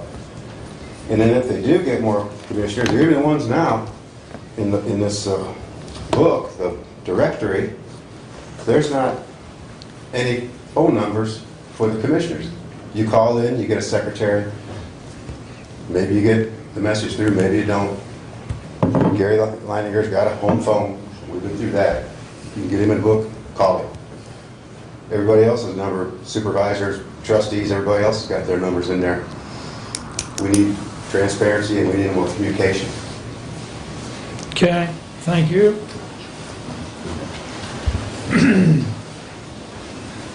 Your name, please. Sean Stuckey. I work at the road commission as a grader operator. I live at 8458 Steenberg Road. I didn't get to talk about a 5-man board before this one. I'm not for the 5-man either side. The 3-man board ain't working now, let alone adding 2 more. The problem is, like everybody else has said, is leadership at the top, management, on its way down. It's a buddy system and nothing gets accomplished. So I'm not in favor of either side. I think what we have now, if they don't want to do their job, they need to get out. So. Thank you.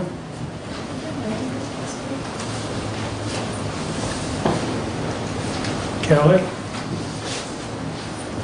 Kelly Mapes, Allen, Michigan. I'm going to just keep it right to the point and go right back to, I don't care if it's road commissioners, board commissioners, they swear to an oath that they'll do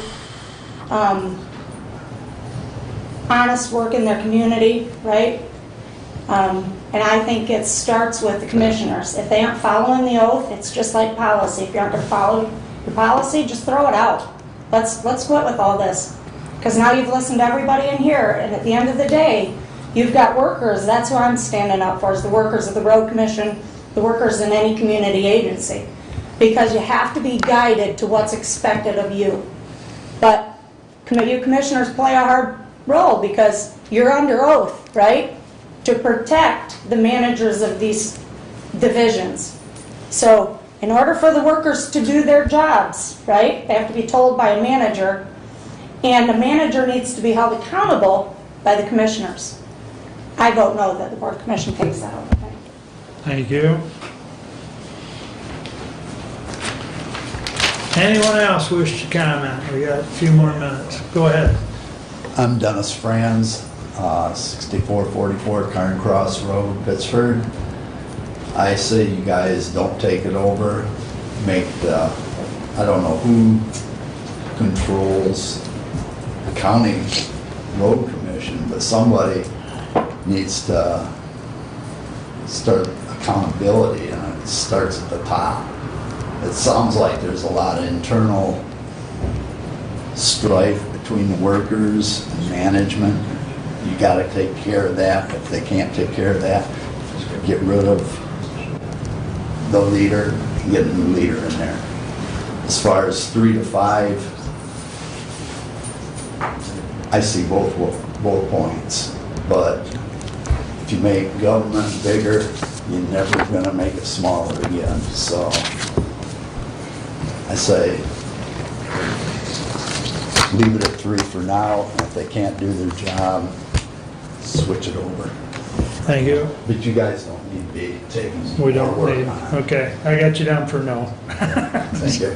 Thank you.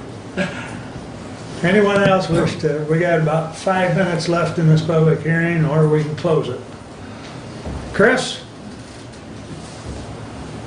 Chris Meyer, Scipio Township. I vote do not resolve the 3 board member road commission. I think you do need them for accountability, fiscal responsibility. We do need to hold management more accountable to what's being done or not being done on our county roads.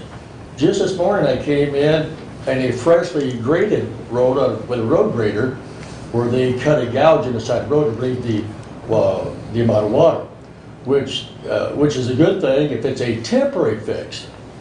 Now I noticed this particular road, they've done that for probably 4 years now.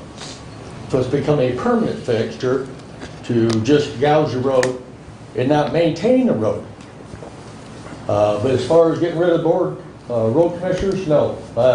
They just need to hold management and to teach their employees a better way of taking care of the road. As I see, we have some road commissioners and retired road commissioner here. Thank you again, Chris Byers. Thanks, Chris. Well, you'll be next. I got the gentleman coming up.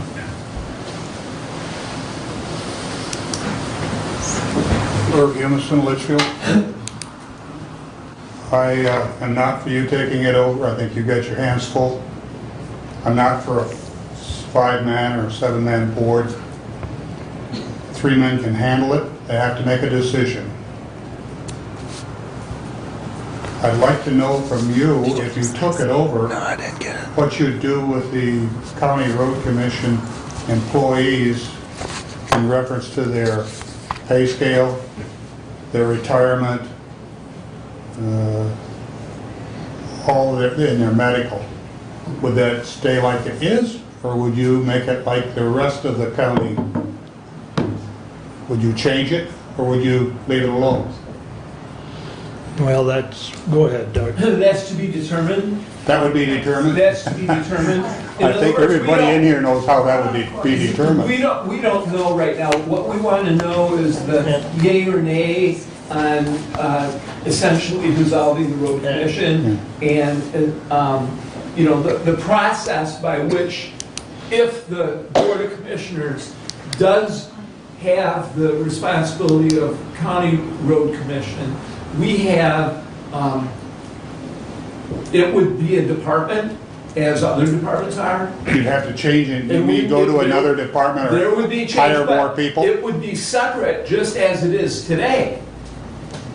It would not be brought Who would under run the, we would have to determine. We don't know. You'd have to hire somebody to manage it? There is a current manager.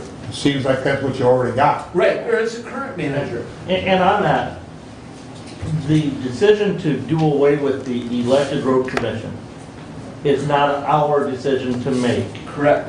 Okay? this public hearing is a public hearing as to decide, should we put a vote to the people? Should we put a ballot measure in front of the citizens, the electors of Hillsdale County, to decide whether the electors want to do away with the elected road commission or not? And if they do, then have those responsibilities transferred to the county commissioners. So we don't make that, the only decision we would make would be to put a ballot initiative before you as the elector in Hillsdale County. Maybe you could tell the rest of us why that came up. Why would it come up? It hasn't come up in 100 years. That wasn't an option until about 2010, 2011. Okay, what changed between then and now? I would say potentially a different member sitting on this body. I would say it's probably somebody on this body that lives on a gravel road. Thanks, Herb. Go ahead. Salt on a frozen gravel road.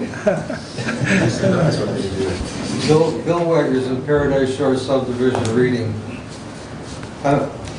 I'm against the county commissioners taking over the road commissioners' jobs. Like everyone has said before, you got too much on your plate now, you do a good job. Let the road commission take care of their problems. Thank you. Thanks, Bill.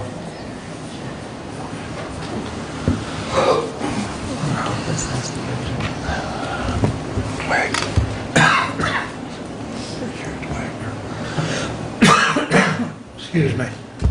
Anyone else? Jim? You're going to have to wrap it up, because I think you're the last one with time. Very briefly.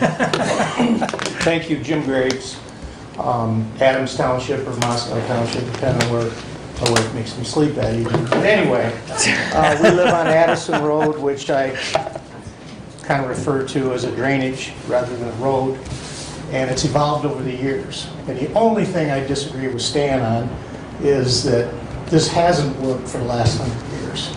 It did for a long, long time, but this infrastructure failure that we're witnessing, not only here but in our country, has been going on for quite a while.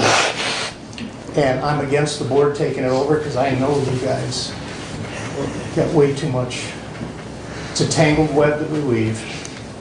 And I appreciate all you folks and everyone here that showed up. And I'm against the board taking it over, but we all know what the issue is.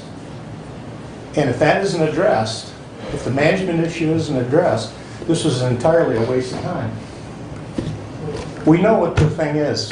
Hard decisions have to be made. Let these three men take their position seriously and get it done, and let's get her fixed. So with that, thank you very much. Thank you, Jim. I will remind everyone that there is another public hearing tomorrow evening, in the same format of the first comment, or public hearing rather, being on the issue of 3 to 5, and the second one being on whether the Board of Commissioners should take it over. And at this point, I'll entertain a motion to close the public hearing. Move to close the public hearing. Support. All in favor, signify by saying aye.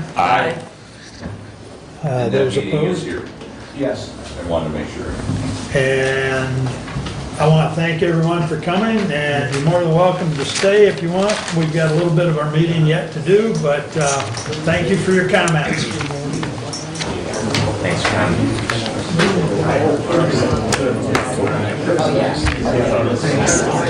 Yeah. I drove to the restroom, I'm afraid it might be full.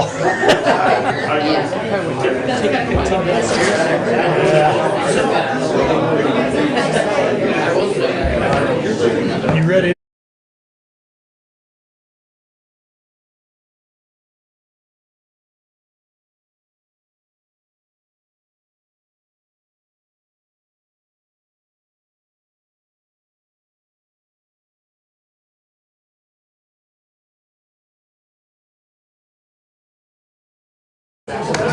Why is it you don't employee, the only thing I hear from those on the road,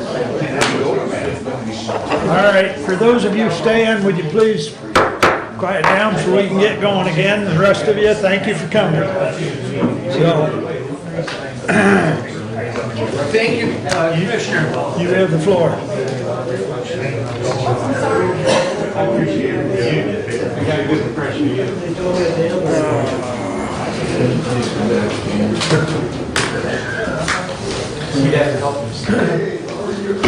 My report for today.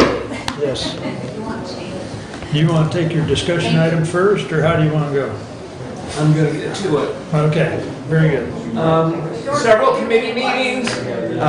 Of the committee meetings, Tifa, Hillsdale Township, of notice from Hillsdale Township, their new fire truck has been paid off. Road Commission meeting of 22/04/14, in other words, April 14, had received a copy of their audit. The audit has been submitted to the state for approval, and the commissioners will get a copy of that audit. From the parks, the tenant house is being shown to prospective renters.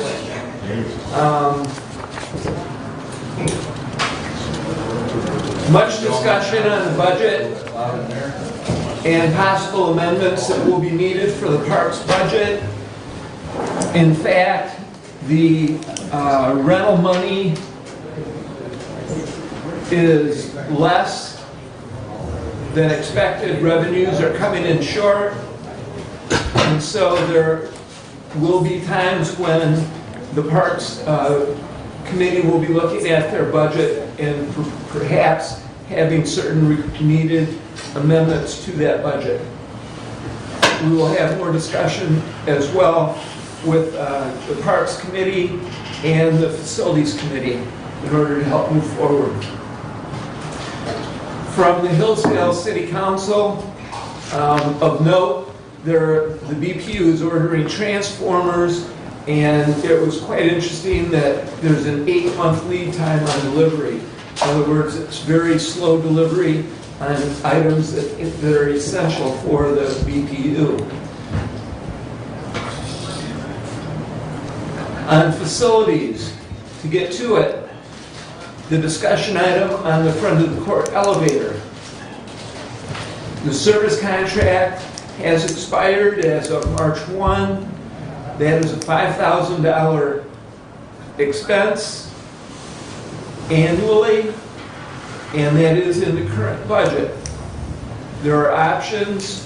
One option is to decommission that elevator at a cost of over $6,000. The repair that's needed right now, and the reason it's out of service, is the mechanism of the door is broken. It's leaking. To fix that, if we decide to bring it back into operation, is over $22,000. If that's done, there will be an update required for that elevator within 3 to 5 years. That will be an additional $82,000. So the basic question is, you, as commissioners, we want to keep the elevator, do we want to decommission it, do we want to make it operational temporarily? That is a point of discussion. If we do nothing right now, the facilities director will close that elevator as an option. You got a comment, or please? Thank you. I know that John Paul had talked about the way staffing, as far as access to the building. We do have access, walkout access in the back. So consequently, that anyone that needs, as far as accommodation, we can move staff up, down, whatever. I guess before I would want to invest a cent into that elevator, I really would like to have a study, not by our facilities director, nothing against Randy, but a study done as far as what the long-term prognosis for that building is. That building was originally built as a health department, built a new building for the health department across the parking lot, moved friend to the court out there. So I would like to know at this point where we are in the life cycle of that building And what would be, not the cost to put a Band-Aid on it of fixing the elevator, which is a really big ticket item, but what are the really big ticket items we have potentially on that building, i.e. HVAC systems, roof, parking lot. Those are all component costs that go into the long-term costs of that building. And before that, I would be willing to put another major investment in fixing that elevator. I want to know what else that needs to be done from a reliable professional outside source. Again, not faulting Randy at all. But he's got a lot of stuff to do. And we've seen with some of our other buildings that we haven't developed a big picture plan. I'm a big picture guy. So I really think that before we move ahead with doing anything with that elevator, we need to know what else we need to fix out there and how much longer we can expect that building to last before maybe we need to think about either relocating front of the court and just demolishing that building, or looking at potential space needs somewhere else within the county. Right, and that's the point of the discussion, to find out what we need to do and what the direction of the commissioners is. Currently, the service agreement is expired, and potential is for inspectors to come in and red tag the elevator, and then part of that decision is taken out of our hands. So thus the discussion at this time. I would concur with Commissioner Benzing, though. We really need to assess and have an outside source assess that building, because we have updated restrooms, we have done some other things here in the recent years, and there was a movie out called The Money Pit. And we've got a couple of those. We've got more than one. But, I think his statement rings clear, is that building does have some age on it. When are we going to be putting a roof on that building? Is that coming soon? I don't know the answer. So I think that's what we need to send back to you. We need to get, I don't care whether it's Stoll or whether it's Folk or who, but we need to get somebody to take a look at that and go through it A to Z. Will do.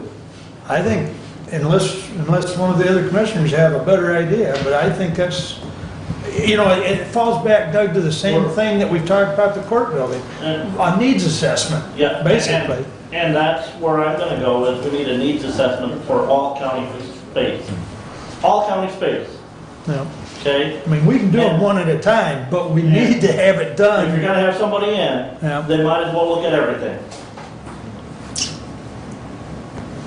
That's fine too. And so, as opposed to looking at just the courthouse space needs assessment, I suggest we contact both those firms that did those needs assessments 25 years ago and 27 years ago respectively, and get bids from them to spend this state court grant and do a complete county facility needs assessment.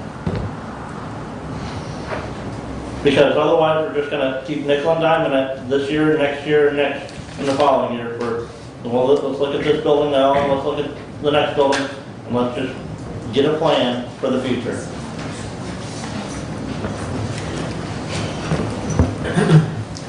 Got him up out of the dungeon. You were watching the video. I don't have a problem with figuring out the longevity of that building. But I also think we all own homes and we all do maintenance on our homes. And this elevator might be a maintenance issue, not a repair issue. And so there's no sense in blowing something into a huge deal that kicks a can down the road forever. Sometimes you got to deal with the small stuff, and I don't mind getting more information. That's not a problem. But I also don't want to blow up the courthouse study into a even larger issue countywide. Courthouse needs to be addressed, and would hate to see that delayed by changing the parameters on that at this point. The elevator, I don't want to decommission it because what hasn't been said, to decommission it, you cut cables and it makes it unoperable in its entirety. And I don't think that, especially right now, is the right decision. That building has an elevator. We spent a whole lot of money, not me, this commission, the county spent a whole lot of money putting an elevator on the courthouse. So I think it might be short-sighted to decide to decommission that elevator. But I also don't want the information gathering process to just blow up what we're trying to get accomplished at the courthouse.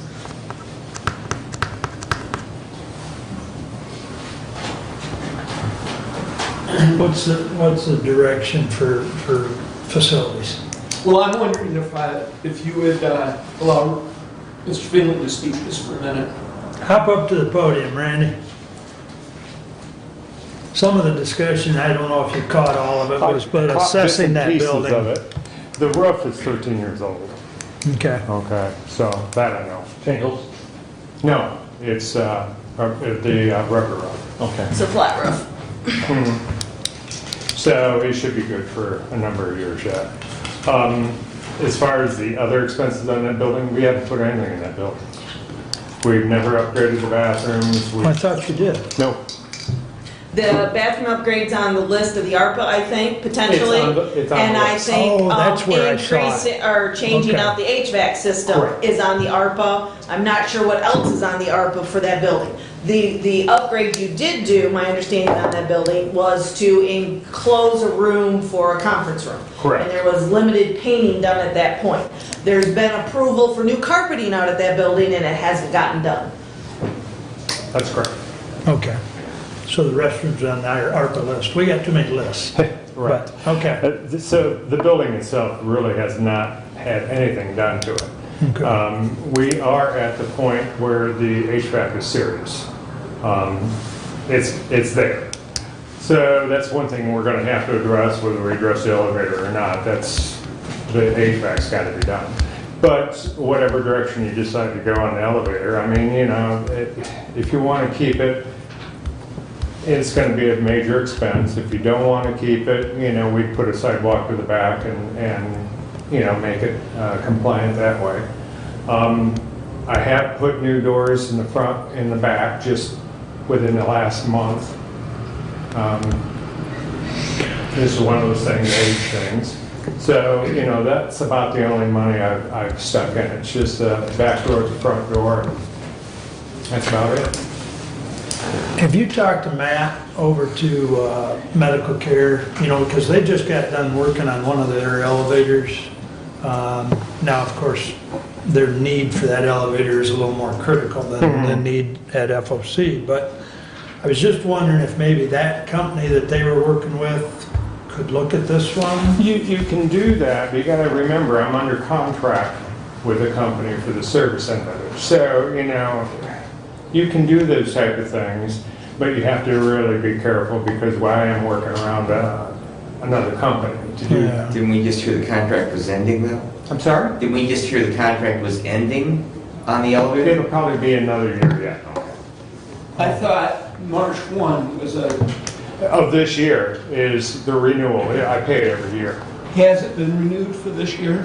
I haven't paid it yet. And I So wouldn't there's pay no it if we contract take it out of currently. commission. Okay, so we don't have a contract. If it was renewed on March 1. I do have a contract, but it's, the payment's due for this year. So I think I still have another year yet to go on the current contract. So I've got to make the payment, but I haven't made the payment yet because I'm waiting on a decision whether you're going to keep it or not. If you're not going to keep it, then I would apply the payment toward the decommission of it. So that's the reason I haven't paid it yet. Okay. I'm just waiting on I'm just trying to clarify because I heard in the introduction before you came in that our contract was over and that's why we needed to act on this now. So thank you for... No, the contract is not over. We've got another year. It's just my payment that I've got to make was due on the 1st of March, and I haven't paid it yet, waiting on a direction from you folks. Well, I guess I'd like either that company or the one that's working over the medical care to give us an assessment. I mean, so that we've got an exact, because we don't have an exact dollar amount today, do we? Yes, we do. I've had bids on all that, yeah. For fixing it? For fixing it and for the upgrade, yes. Doug, I The did. repair to the door and the mechanism of the door is $22,784. Okay. That's the current pricing. Delayed pricing goes up. Yeah. Update required within 5 years is an additional $82,000. What's included in that update? They go through and update all the equipment, the lifting of it and the motors and everything like that. It's, when you're talking elevators, it's sky's the limit on these things. Okay. And we are caught because we're underneath so many state guidelines when it comes to an elevator. Right. You just can't go do this, go do that, you can't do that, so. So what I'm hearing you say, Randy, is we need, within the next 5 years, we have to spend $100,000 to keep what we have right now. Correct. And you gotta keep in, and I understand we have the elevator there, but is it used that much? No, it's not. The ones that use it the most is my custodial staff, basically up and down with vacuum cleaners and stuff like that, just because it's easier. But as far as the day staff goes, it's used very, very little, maybe once a day, twice a day, something. And the elevator was there when we took that over from the health department. Correct. We inherited that. It's original to So the the building. purpose behind it was to serve the staffing of it and the functions of the health department, not Correct. necessarily the current usability of that. Correct.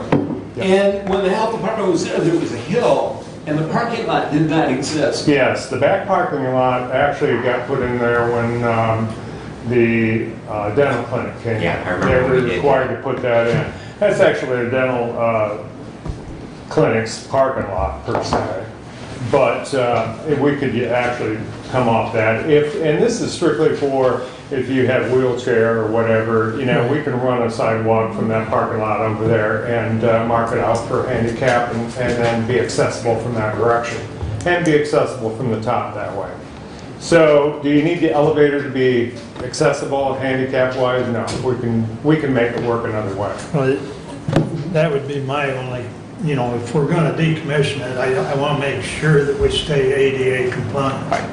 You know. Can we basically lock the thing out, Randy, and not cut cables and destroy what we have there? I have done that already, but as soon as the state comes in and sees it, we're gonna get red tagged and it'll have to be done.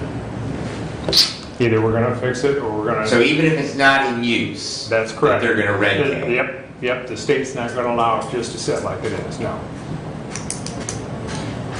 Randy, if we were to spend the $100,000 to fix the elevator, 22 currently, 82 within the next 5 years, what's the longevity on the elevator at that point? You could probably look at it for 20 years. Okay. Probably 15 to 20, I would say. And that's a guesstimate. I don't know that to be a fact. I'm not elevator people. And I guess the other comment I would make is that if we did decommission the elevator, we would not be paying $5,000 a year in a maintenance contract. Correct. So, full disclosure. Was that $5,000 a year? Is that in your budget for the front of the court building? The elevator is only $2,600 this year. Well, I was just looking at that as you guys were discussing it, and I'm thinking probably the actual is 2,600 is what I think it is. When they billed me in a chunk, and I'm looking at that, but they didn't separate out the courthouse. And I think half of that is actually a courthouse. So we're talking $2,600 instead of $5,000. And the other big ticket items on that building are submitted on other lists, so the HVAC updates on it. Mm-hmm. If we were to do the HVAC on it and do some mild, repairs with the bathrooms and everything, that's a good serviceable building for a long time, yes. I mean, it's a block building. It's basically construction. Yeah, so. yeah. So one thing that doesn't make sense is if we're not using that elevator to spend the $5,000 on the contract or the $2,600 on the contract. If we're not using that elevator to continue to pay the service contract, isn't making sense to me. $2,600 to pay for a sidewalk going in the back. What's the pleasure of the board? I'm looking to you.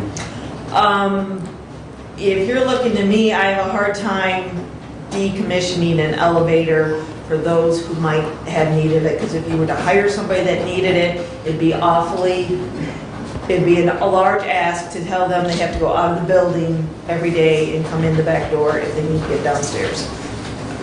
That's what I see. I mean, I'm all in favor of not spending the money, but how do you do that as governmental stewards? And I agree with you, but you got to remember the entranceway to that building is not really the way it used to be. In other words, you just don't come into the building and to the elevator. Now we've got the secondary door. So if you're working there, you're going to come in the secondary door. And it's not as handy to actually use the elevator if you're a wheelchair going up and down as it would be, if you're a worker, as it would be originally. So it has changed. Is it as easy as it was now? Is it still doable? Yeah. What I don't like, when it comes right down to it, is the elevator is in the building. It was put there at great expense, and to cut the cables and to cut the hydraulic and take it just as a steward of what we are here for, that rubs me wrong. Now, you might flip that argument and say that 30 years ago, were they being good stewards and putting that elevator there in the first place? Maybe no should have been the answer then. But the fact is, we've got the elevator, and to cut those lines and completely take it out of commission, I'm not ready to do that. I'm not ready to do that. I also don't know that the front of the court building is always going to be that building. I have no idea. It wasn't to begin with. So I am not comfortable with a decommission as a steward of a building. So I guess what I'm hearing is that there's a strong component of we need to fix the elevator, right? And I have repeatedly advocated, if we're going to take our money, we're going to use it on projects that are going to last, that people can see them 10 years from now, hopefully 20 years from now. So I would like to see us, I guess at this point, make a commitment, whether by motion or by consensus, that we're going to invest $100 grand in that elevator, because we've got $8 million that we're looking at, and it just seems really short-sighted that we don't make that commitment. If we're gonna keep this thing, we know we need to spend $20,000 right now. Okay, that we know we need to do that right now. But realistically, we need to spend $100,000. And realistically, it's even more than that, because realistically, we're going to do HVAC as well. So, but we're concentrating on the. I understand that. But it's right. the package. Right. It's the package. Yes. But the subject at hand is the elevator. So it just seems to me that it's intuitive. If we're going to spend $20,000 to get the crew in here to fix the doors, we might as well spend $100,000 and get it all done at once. And then that elevator is in bristle condition. You just said, I think, that we can expect 20 years of lifespan out of it if we do all that stuff. So then the next big problem becomes the HVAC and eventually the roof, because if it's 15 years old, which is what you said, right? 15 years old? 13. 13, okay. Yeah. So, I mean, I look at roofs as 20-year lifespans. Maybe so, Commissioner, is that a motion for the elevator? Yeah. I guess that I would make a motion to direct the Budget Committee to come back with a budget amendment to amend the front of the court building maintenance line item by the amount of the 2 quotes that Randy has for the repairs of the elevator. And once we have that budget amendment in place, then we come back with a resolution to accept whatever contracts that Randy comes up with. The question that I'm asking, do you wish me to pay the bill now or not? Well, if maintenance contract, we're gonna keep it. I would assume that it's budgeted, we're gonna keep the elevator, so yeah, I want you to pay the, I want you to pay the maintenance. That's what I wanted. I second the Okay. motion. Okay, I need clarification. You're directing the budget committee to amend the FOC maintenance budget for how much? Randy, give me a number. I can't right off, probably about, I would say 2,000, 2,500. Well, you already got that in your budget, That's the already maintenance budgeted. contract. No, I already got that, yeah. Okay, yeah. So, you know, I'm that's. talking about the repairs. Oh, the repairs, you're gonna need probably now, I think it was 22,000. I would say you're gonna need 25,000 because that's been, 2 months ago. It's 104. Do we need to address that question today, or do we need to address paying the maintenance contract? Ding, ding, ding. Okay. I mean, so if what you need is I will withdraw my motion. Thank you. I will withdraw my motion, and I will move that Randy pay the maintenance contract that was due on March the 1st. Support. Any discussion? All in favor signify by saying aye. Aye. All Opposed? right, now come back to us with what it'll cost to fix the thing. I think what the facilities committee needs to do, along with Randy, is to have discussion on this elevator and come back with the next meeting with more information. I'm good with that. And maybe the facilities also talk to budget, and maybe it can bring I'm not it sure if back, budget's available. bring it back in one little piece. It might have to be a lunch meeting, right? All right, Thank you. thanks, Randy. Okay. Anything else, Doug? To continue, we have the agreement that has been sent to us by Nathan Hall. Commissioners have a copy of this. It's from NCSC. The agreement has been looked at by Judge Lisney. Judge Lisney and I have discussed kind of a preliminary conversation in which someone needs to sign the agreement, someone needs to take care of the records, someone needs to follow through on the paperwork as it goes. Judge Lisney has agreed to do that.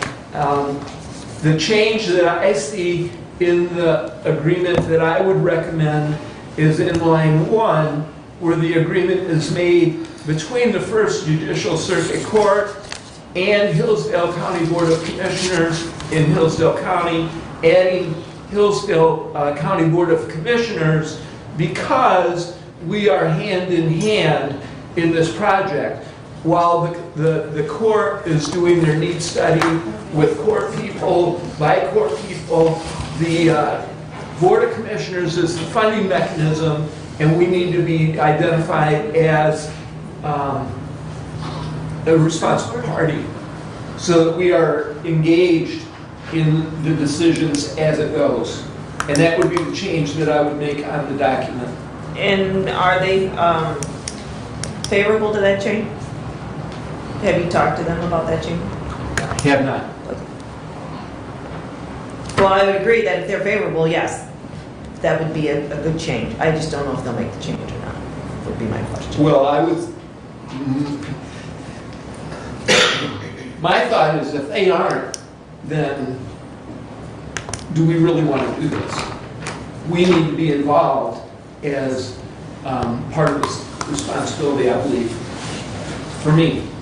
And I'm one. I think you've got to reach out to them and see if they're willing to, amend their language. And if they do, then we sign and send and it's on. Bring that back on May 10th with an answer, and if they're good, then we'll move forward. Okay, that completes my report. Any questions for Doug?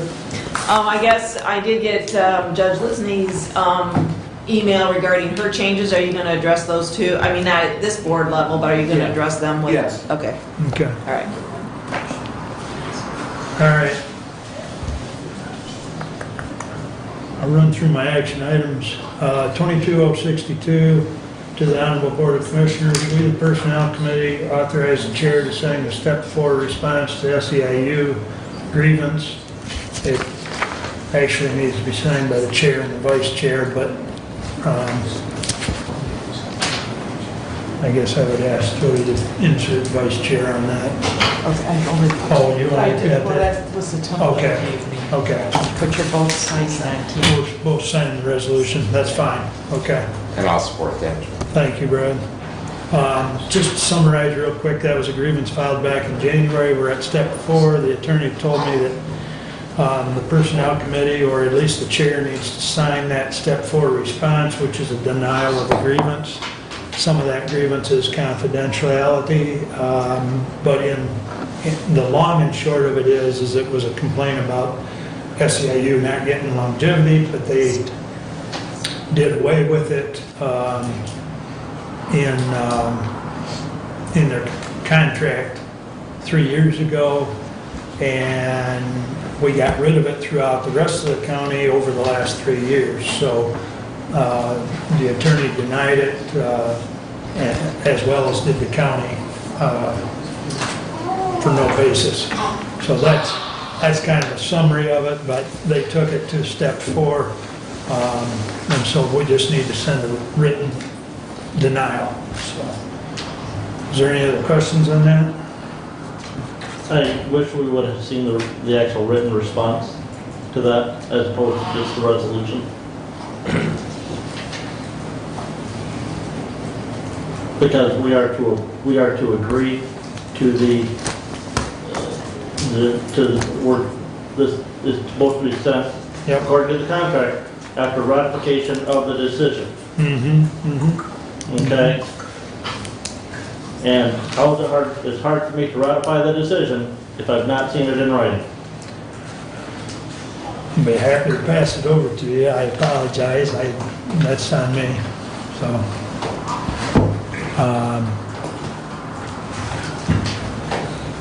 would you like to take a quick minute and scan over it?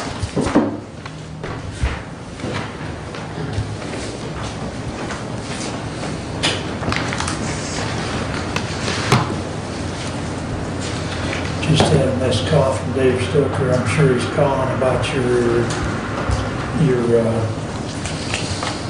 military. Ballot language. Ballot Okay, language, yep. I'll call him back later.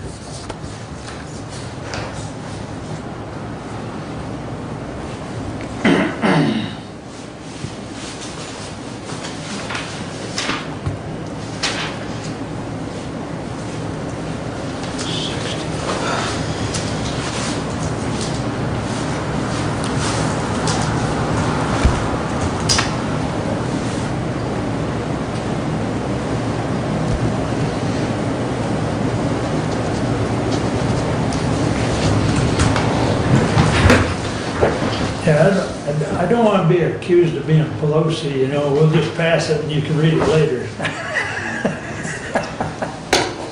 Did you want to see it? Yeah, I guess I do. I mean, I didn't see it, so. Thanks. I didn't want to get in the way. Yep. Well, At least it's not 1,200 pages. There you go, Goodness. there you go. It's just a half a page. We can sum it up in one word, no. Yeah, That's what we said, no. it's about 3 paragraphs of legal jargon that Thank you. at the end of the day is just a no, so. You good?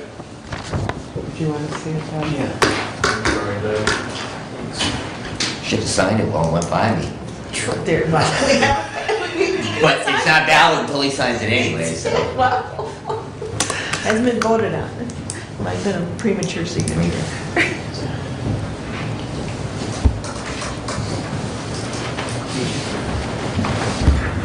All right. Questions? Everybody ready to vote? All in favor, signify by saying aye. Aye. Opposed, same sign. Thank you. Now I can sign it. Next time I will Yes. make sure I either email a letter or at least put it in the packet. That's on me and I apologize. As you know, there's a lot in this packet.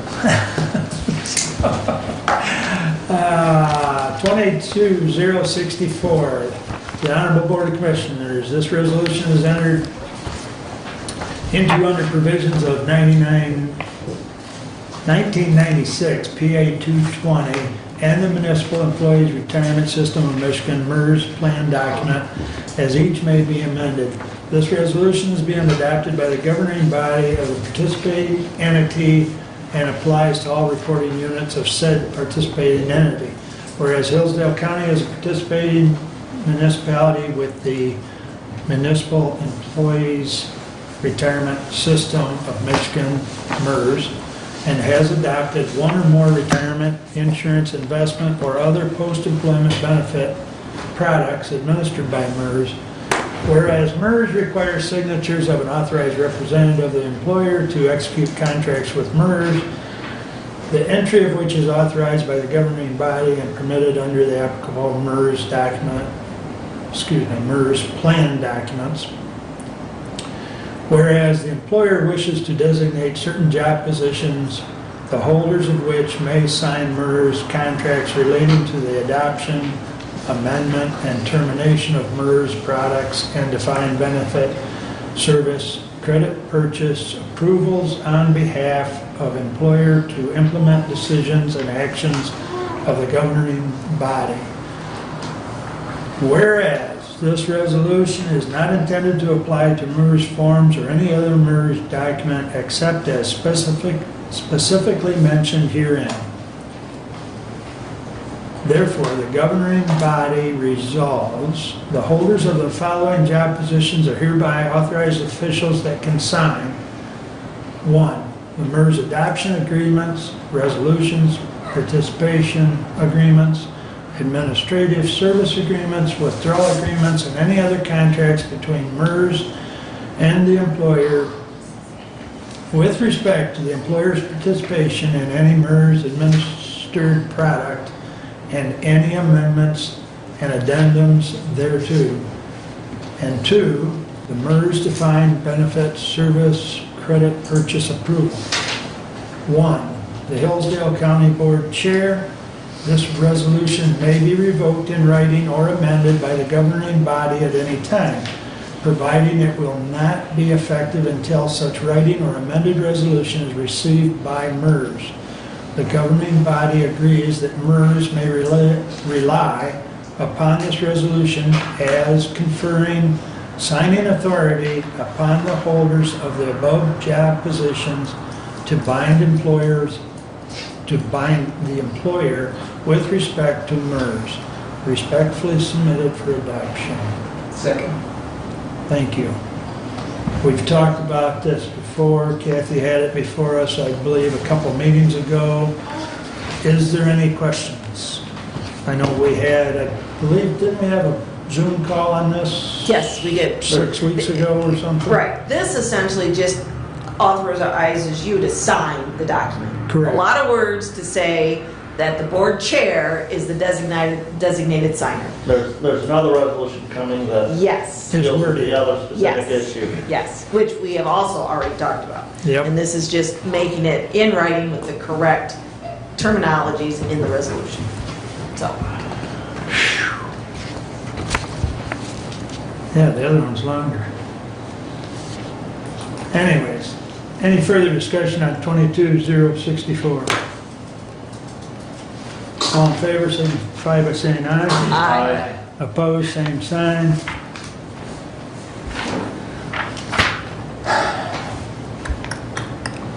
I'll read it. What's that?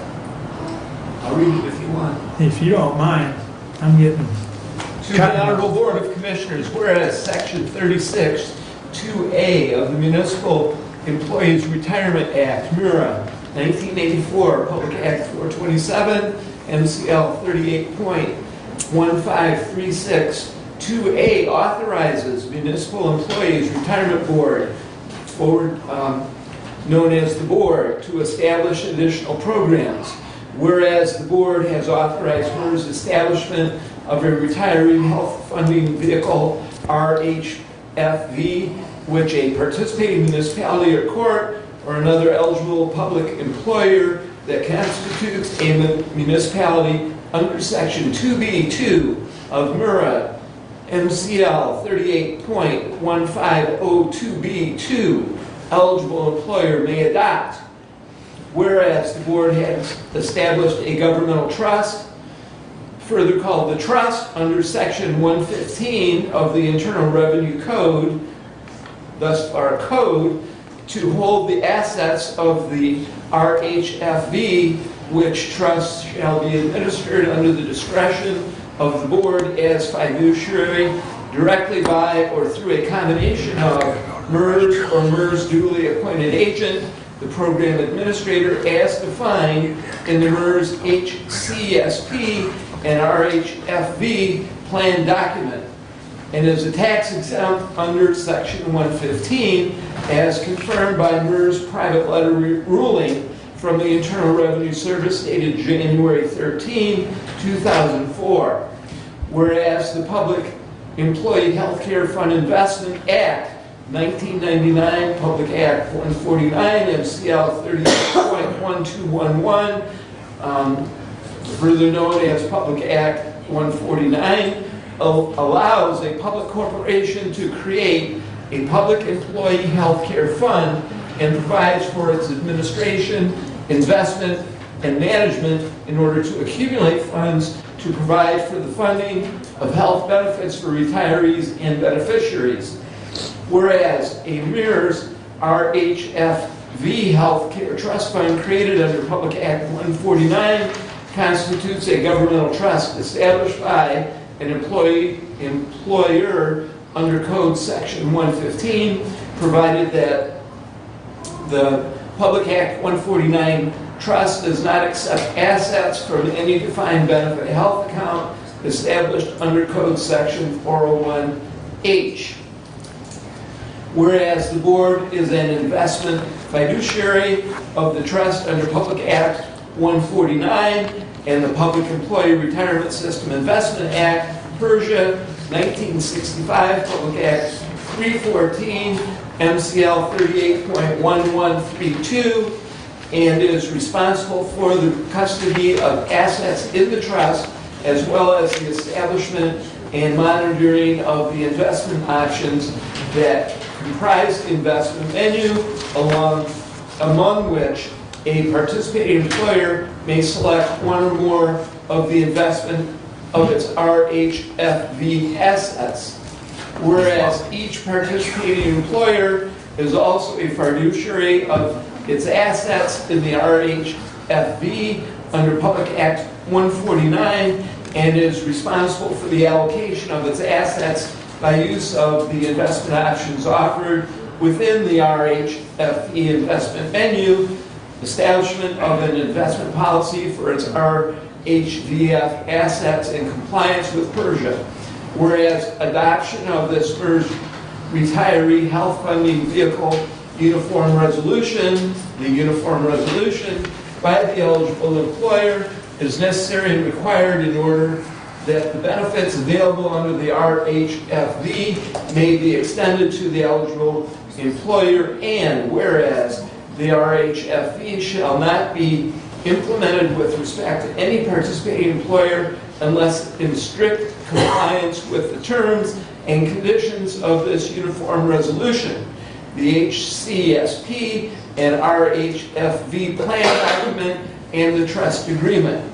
Now, therefore, be it resolved that the governing body of Hillsdale County adopts the MERS retiree health funding vehicle as provided in the attachment with an effective date of May 1, 2022 for the following covered employees: sheriff, supervisory, and non-supervisory.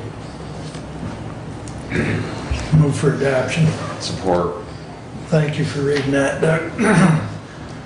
I would just reiterate that we went over this before, and this is about the health insurance that is available to retiring personnel at the Sheriff's Department, and that through an audit, through our audit, it has been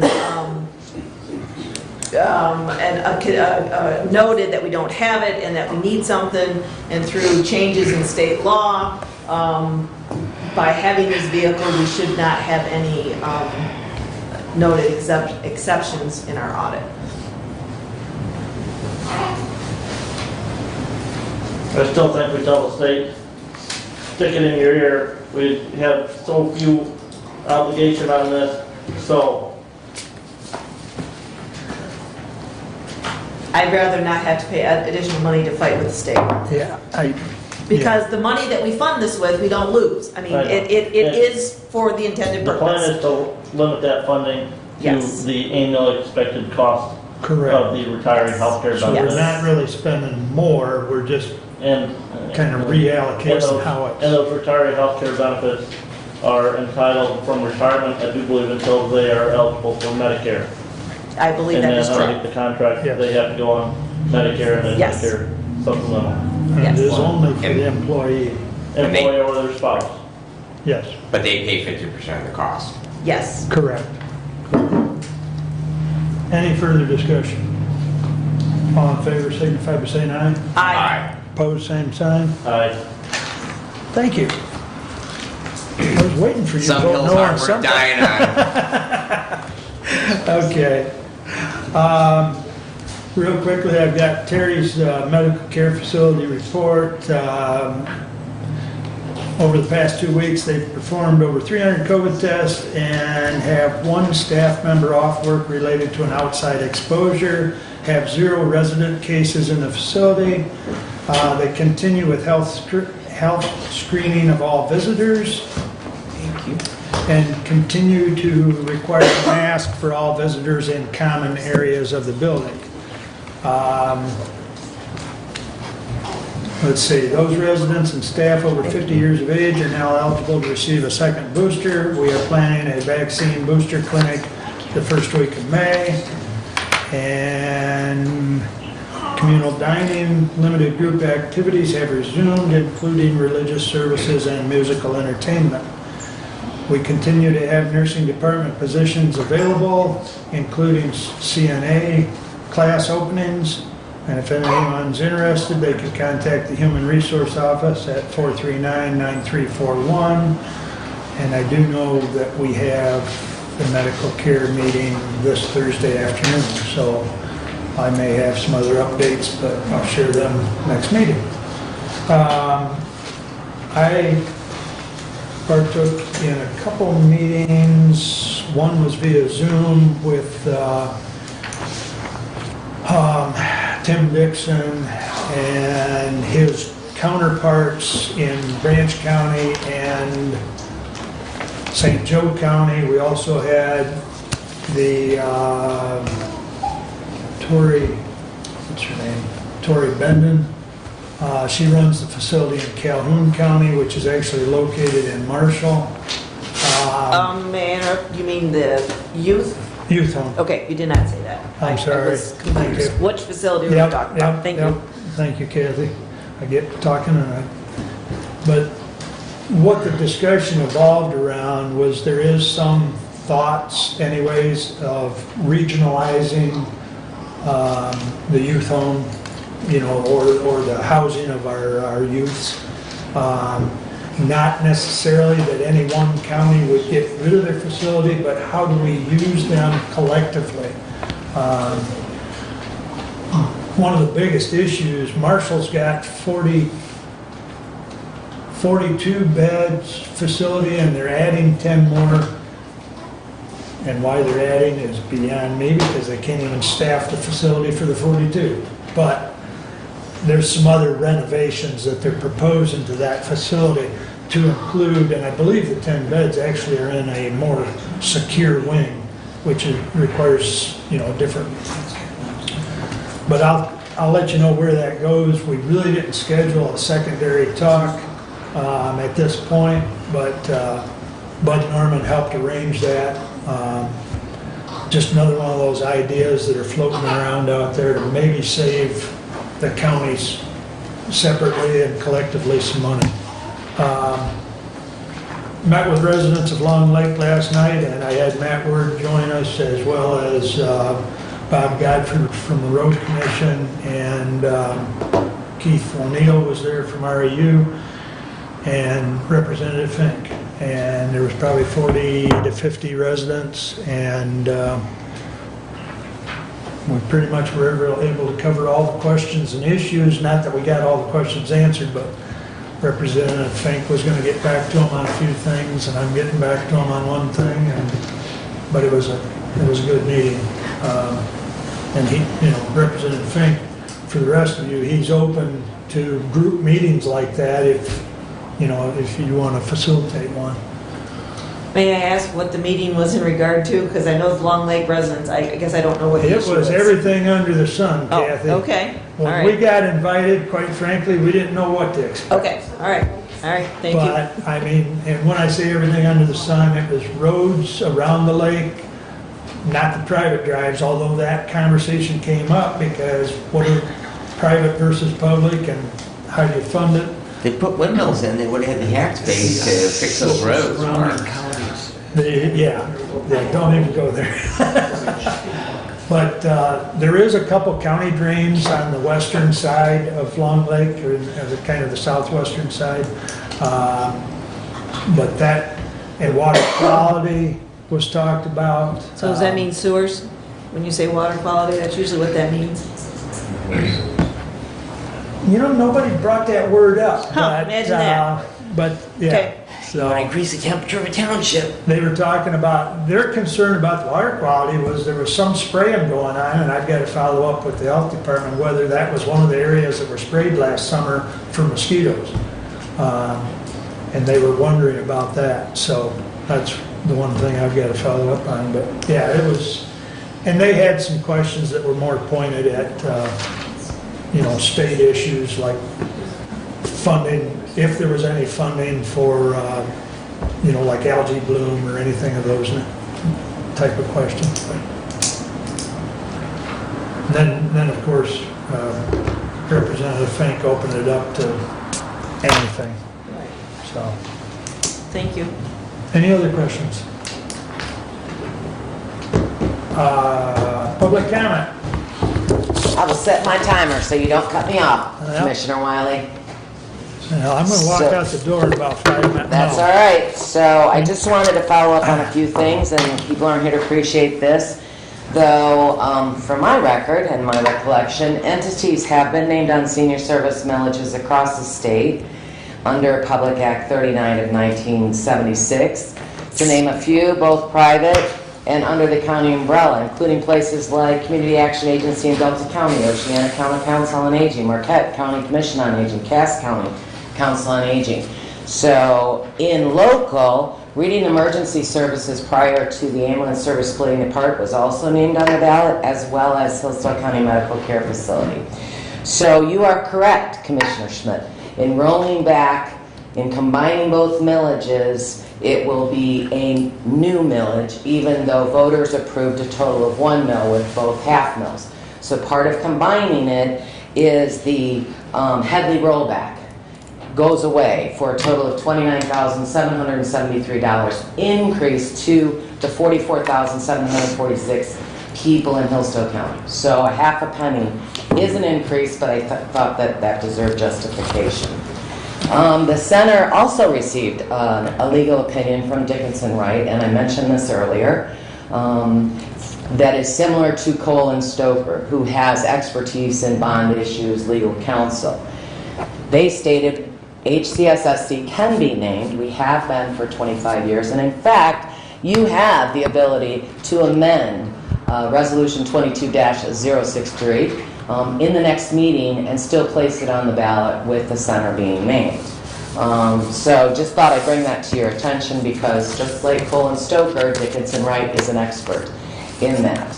I would like to also say to Commissioner Benzine, you're right, Commissioner Benzine, when we had the funding, the millage first approved, it was a lot less. That does not only go to the solar panels, but it also goes to the property values have gone up. And correspondingly, I don't think I need to tell any of you here, cost of gasoline, cost of food, cost of utilities, all of those things has gone up. So we are appreciative, but to the taxpayers, to me as a taxpayer, it hasn't gone up to where I feel that the 2 cents out of every dollar towards my property taxes, that I don't value my seniors. But you are right. The report you used, Commissioner Benzine, was something that Michigan Directors of Services to the Aging completed, and I was part of that. In Jackson, as I mentioned earlier, that was 2018. Really, Jackson has .60 now, not .20, and that generates about 2.8 million more.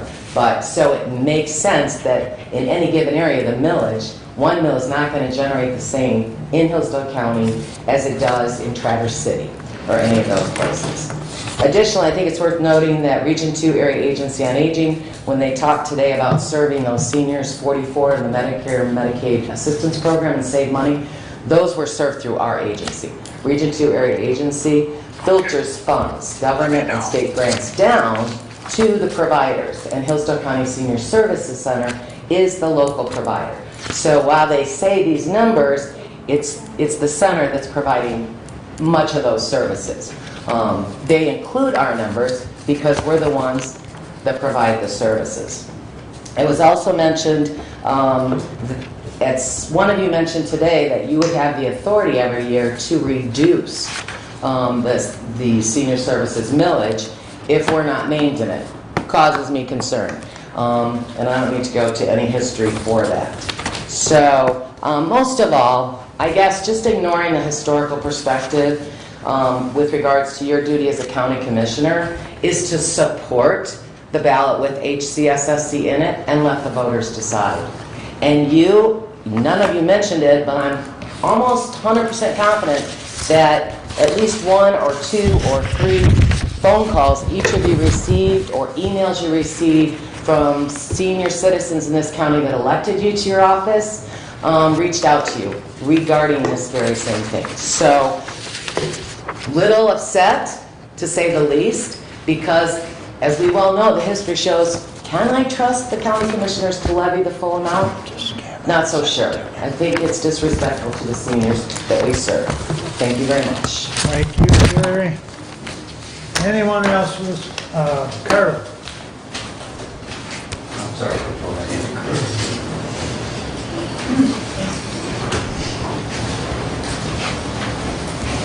Hi, Carla Adams.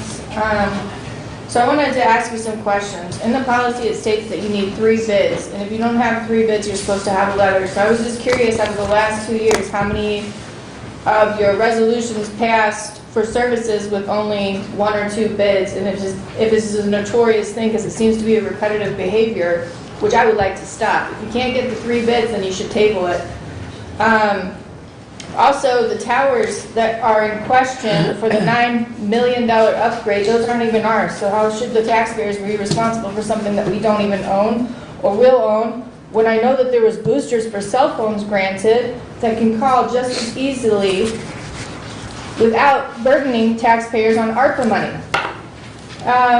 The next thing is the HVAC system, heating and cooling. It was brought up that the windmill also covered that, but then Randy Finley was in here. Well, I don't know how much it was, 500,000, 250,000. That guy's in here every meeting asking and demanding for money on 1 or 2 bids. It needs to stop. There's a lot going on here in this community, and there's a lot of money being passed around, but the question is, where's it going to come from? How is this going to sustain a $100,000 elevator for 20 years? It looks like our economy might not even make it 5 at this point. We are so far in debt, and you're in here talking about money. How about we find ways to make things self-sustaining or table it? If you can't afford it, why should we have to come in here and stress out about our future generations that was a guarantee that this place would be funded for them to have a future to work? And right now, we don't even know what's going to happen. I think we're $10 trillion in debt just in 1 year alone from this COVID money. 1 year alone added $10 trillion to our debt. And we're in here begging for money all the time. And you as a budget chair, I really appreciate you looking into alternative means to get the money for those radios. Because in my opinion, that's not as important when we have boosters on cell phones. It's disgraceful. Thank you. Mark Nichols, Adams Township. Want to commend Ms. Barrett for many years that she's done the senior services, and I don't want this to be construed as being anti-senior service, but I want to readdress what I did last meeting, I believe, in how we fund these things, and particularly this one, my understanding that it's a private entity. I suggested I would send an article from ex-Congressman Davy Crockett, allegedly that was jumped, for lack of a better word, by a constituent to vote for him. And he said, no, you've spent our funds wrongfully. So I've been back here entering your emails and what in my phone, and so I want to get that each of you. I think Brad, you might have received it. Encourage you to read that. But I would ask, is it possible that we might raise the funds that's being asked for senior services for the senior center through private donation, through charitable ways, and maybe even exceed what's being asked? Is that a possibility at all? So I hope you recall what I said about votes and the number of people that come out and vote, and a small percentage is taxing everybody else. And that's people's fault to part for not participating. But again, should this sort of thing be done with public monies in the way that is being asked for? And again, I hope it's not construed that I'm against the service, because I'm not. I think we've got a fine facility, perhaps one of the finest in the state. I really don't know. But thank you. Thank you, Mark. Anyone else? Kelly? I want to say it. All right, Kelly Mapes, Salem, Michigan. I just have a quick question. So every division that you oversee has a general fund, correct? And we appropriate so much money. So as a citizen, and I'm seeing $4 million general fund balances at certain divisions, I'm curious to why we're taxed even as citizens. I can remember years ago when general fund balances were $1 million or even sometimes less than that. So my question is, if we're sitting on $4 million and we're investing on some of these monies that we have within these divisions into like class funds to make money, again, is there a way that we can come together and figure out another way to disperse the monies, maybe to the elderly or where it's needed? Why are we sitting on $4 million balances if we need money in other areas? It's just a question. I don't know how it works. I do understand the appropriations, but when you see a $4 million balance, or you see like a $600,000 bond that's being invested, or you see like, I can't remember the adult insurance that we had back in like, if you remember, I can't think of the name of it. Anyways, the Community Foundation refunded $390,000. And I'm listening to people who aren't eligible for Medicare. We're sitting on $390,000 worth of money that was once the taxpayers for insurance. Why is that not put in a pool for people who need it? Just a thought. Thank you. Anyone else wish to address the board? Well, I'm coming up here to be a broken record again. You're going to buy lunch, Bill. I would like to invite each one of you again to come out to Lewis Emery Park and look at what needs to be done. I can give you a list and it don't mean nothing. I've invited this board, the board before, and the board back. I've had 2 people take me up on it. You're making decisions here that you have no idea what you're taking care of. We put in a $40,000 budget, you cut it to 25. There's things that are not being done. Basic maintenance. Everybody talks about going and getting a grant for this and a grant for that. You got to take care of what you got. If you take care of what you got, you don't. Yeah, grants are fine. But the daily maintenance is not being done. Basically because we're limited to 20 hours a week. Can you maintain your property at 20 hours a week? So, you guys got my number. Thanks, Bill. Anyone else? Additional business, Brent? None. Doug? We'll run the table, I might. Kathy? I would like to reiterate that I am totally in support of the senior millage. I voted no because what I'm in support of is renewal of the current millage, not increasing it to a full mill.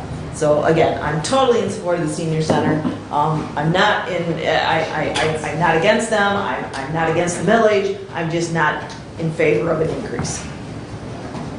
Brad? Thank you very much. Terry, ballroom dancing this fall? Yes? No? I finally got my wife to agree to go if...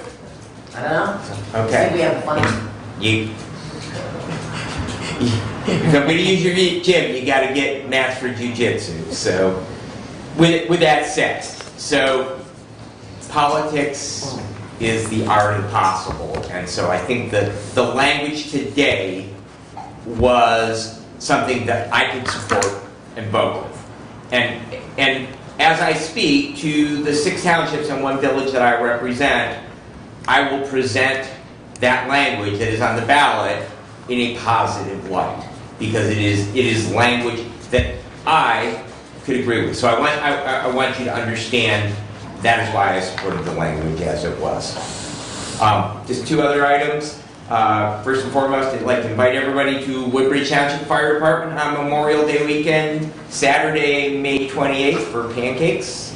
We'll be there from 8 to 10, and come on out, whatever you would like to contribute for your breakfast. And I apologize for being a little tardy this morning, and my only explanation is goats.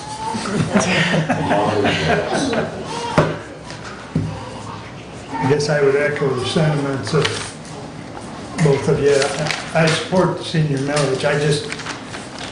I can't in good conscience go against what council tells me if I'm spending county money to have council tell me something.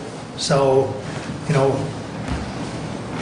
we've been asked several times to be prudent as commissioners, and it's not prudent if I go against council. So, with that said, that's why the center is not specifically listed in the millage language, but is in the resolution and the contract, and where we'd be without the center is a bad place. So the center does a lot, so.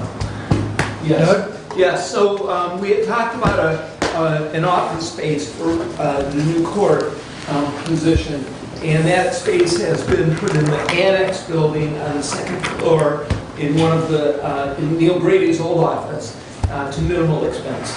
And I want to let you know that. Thank you. With that, we stand adjourned.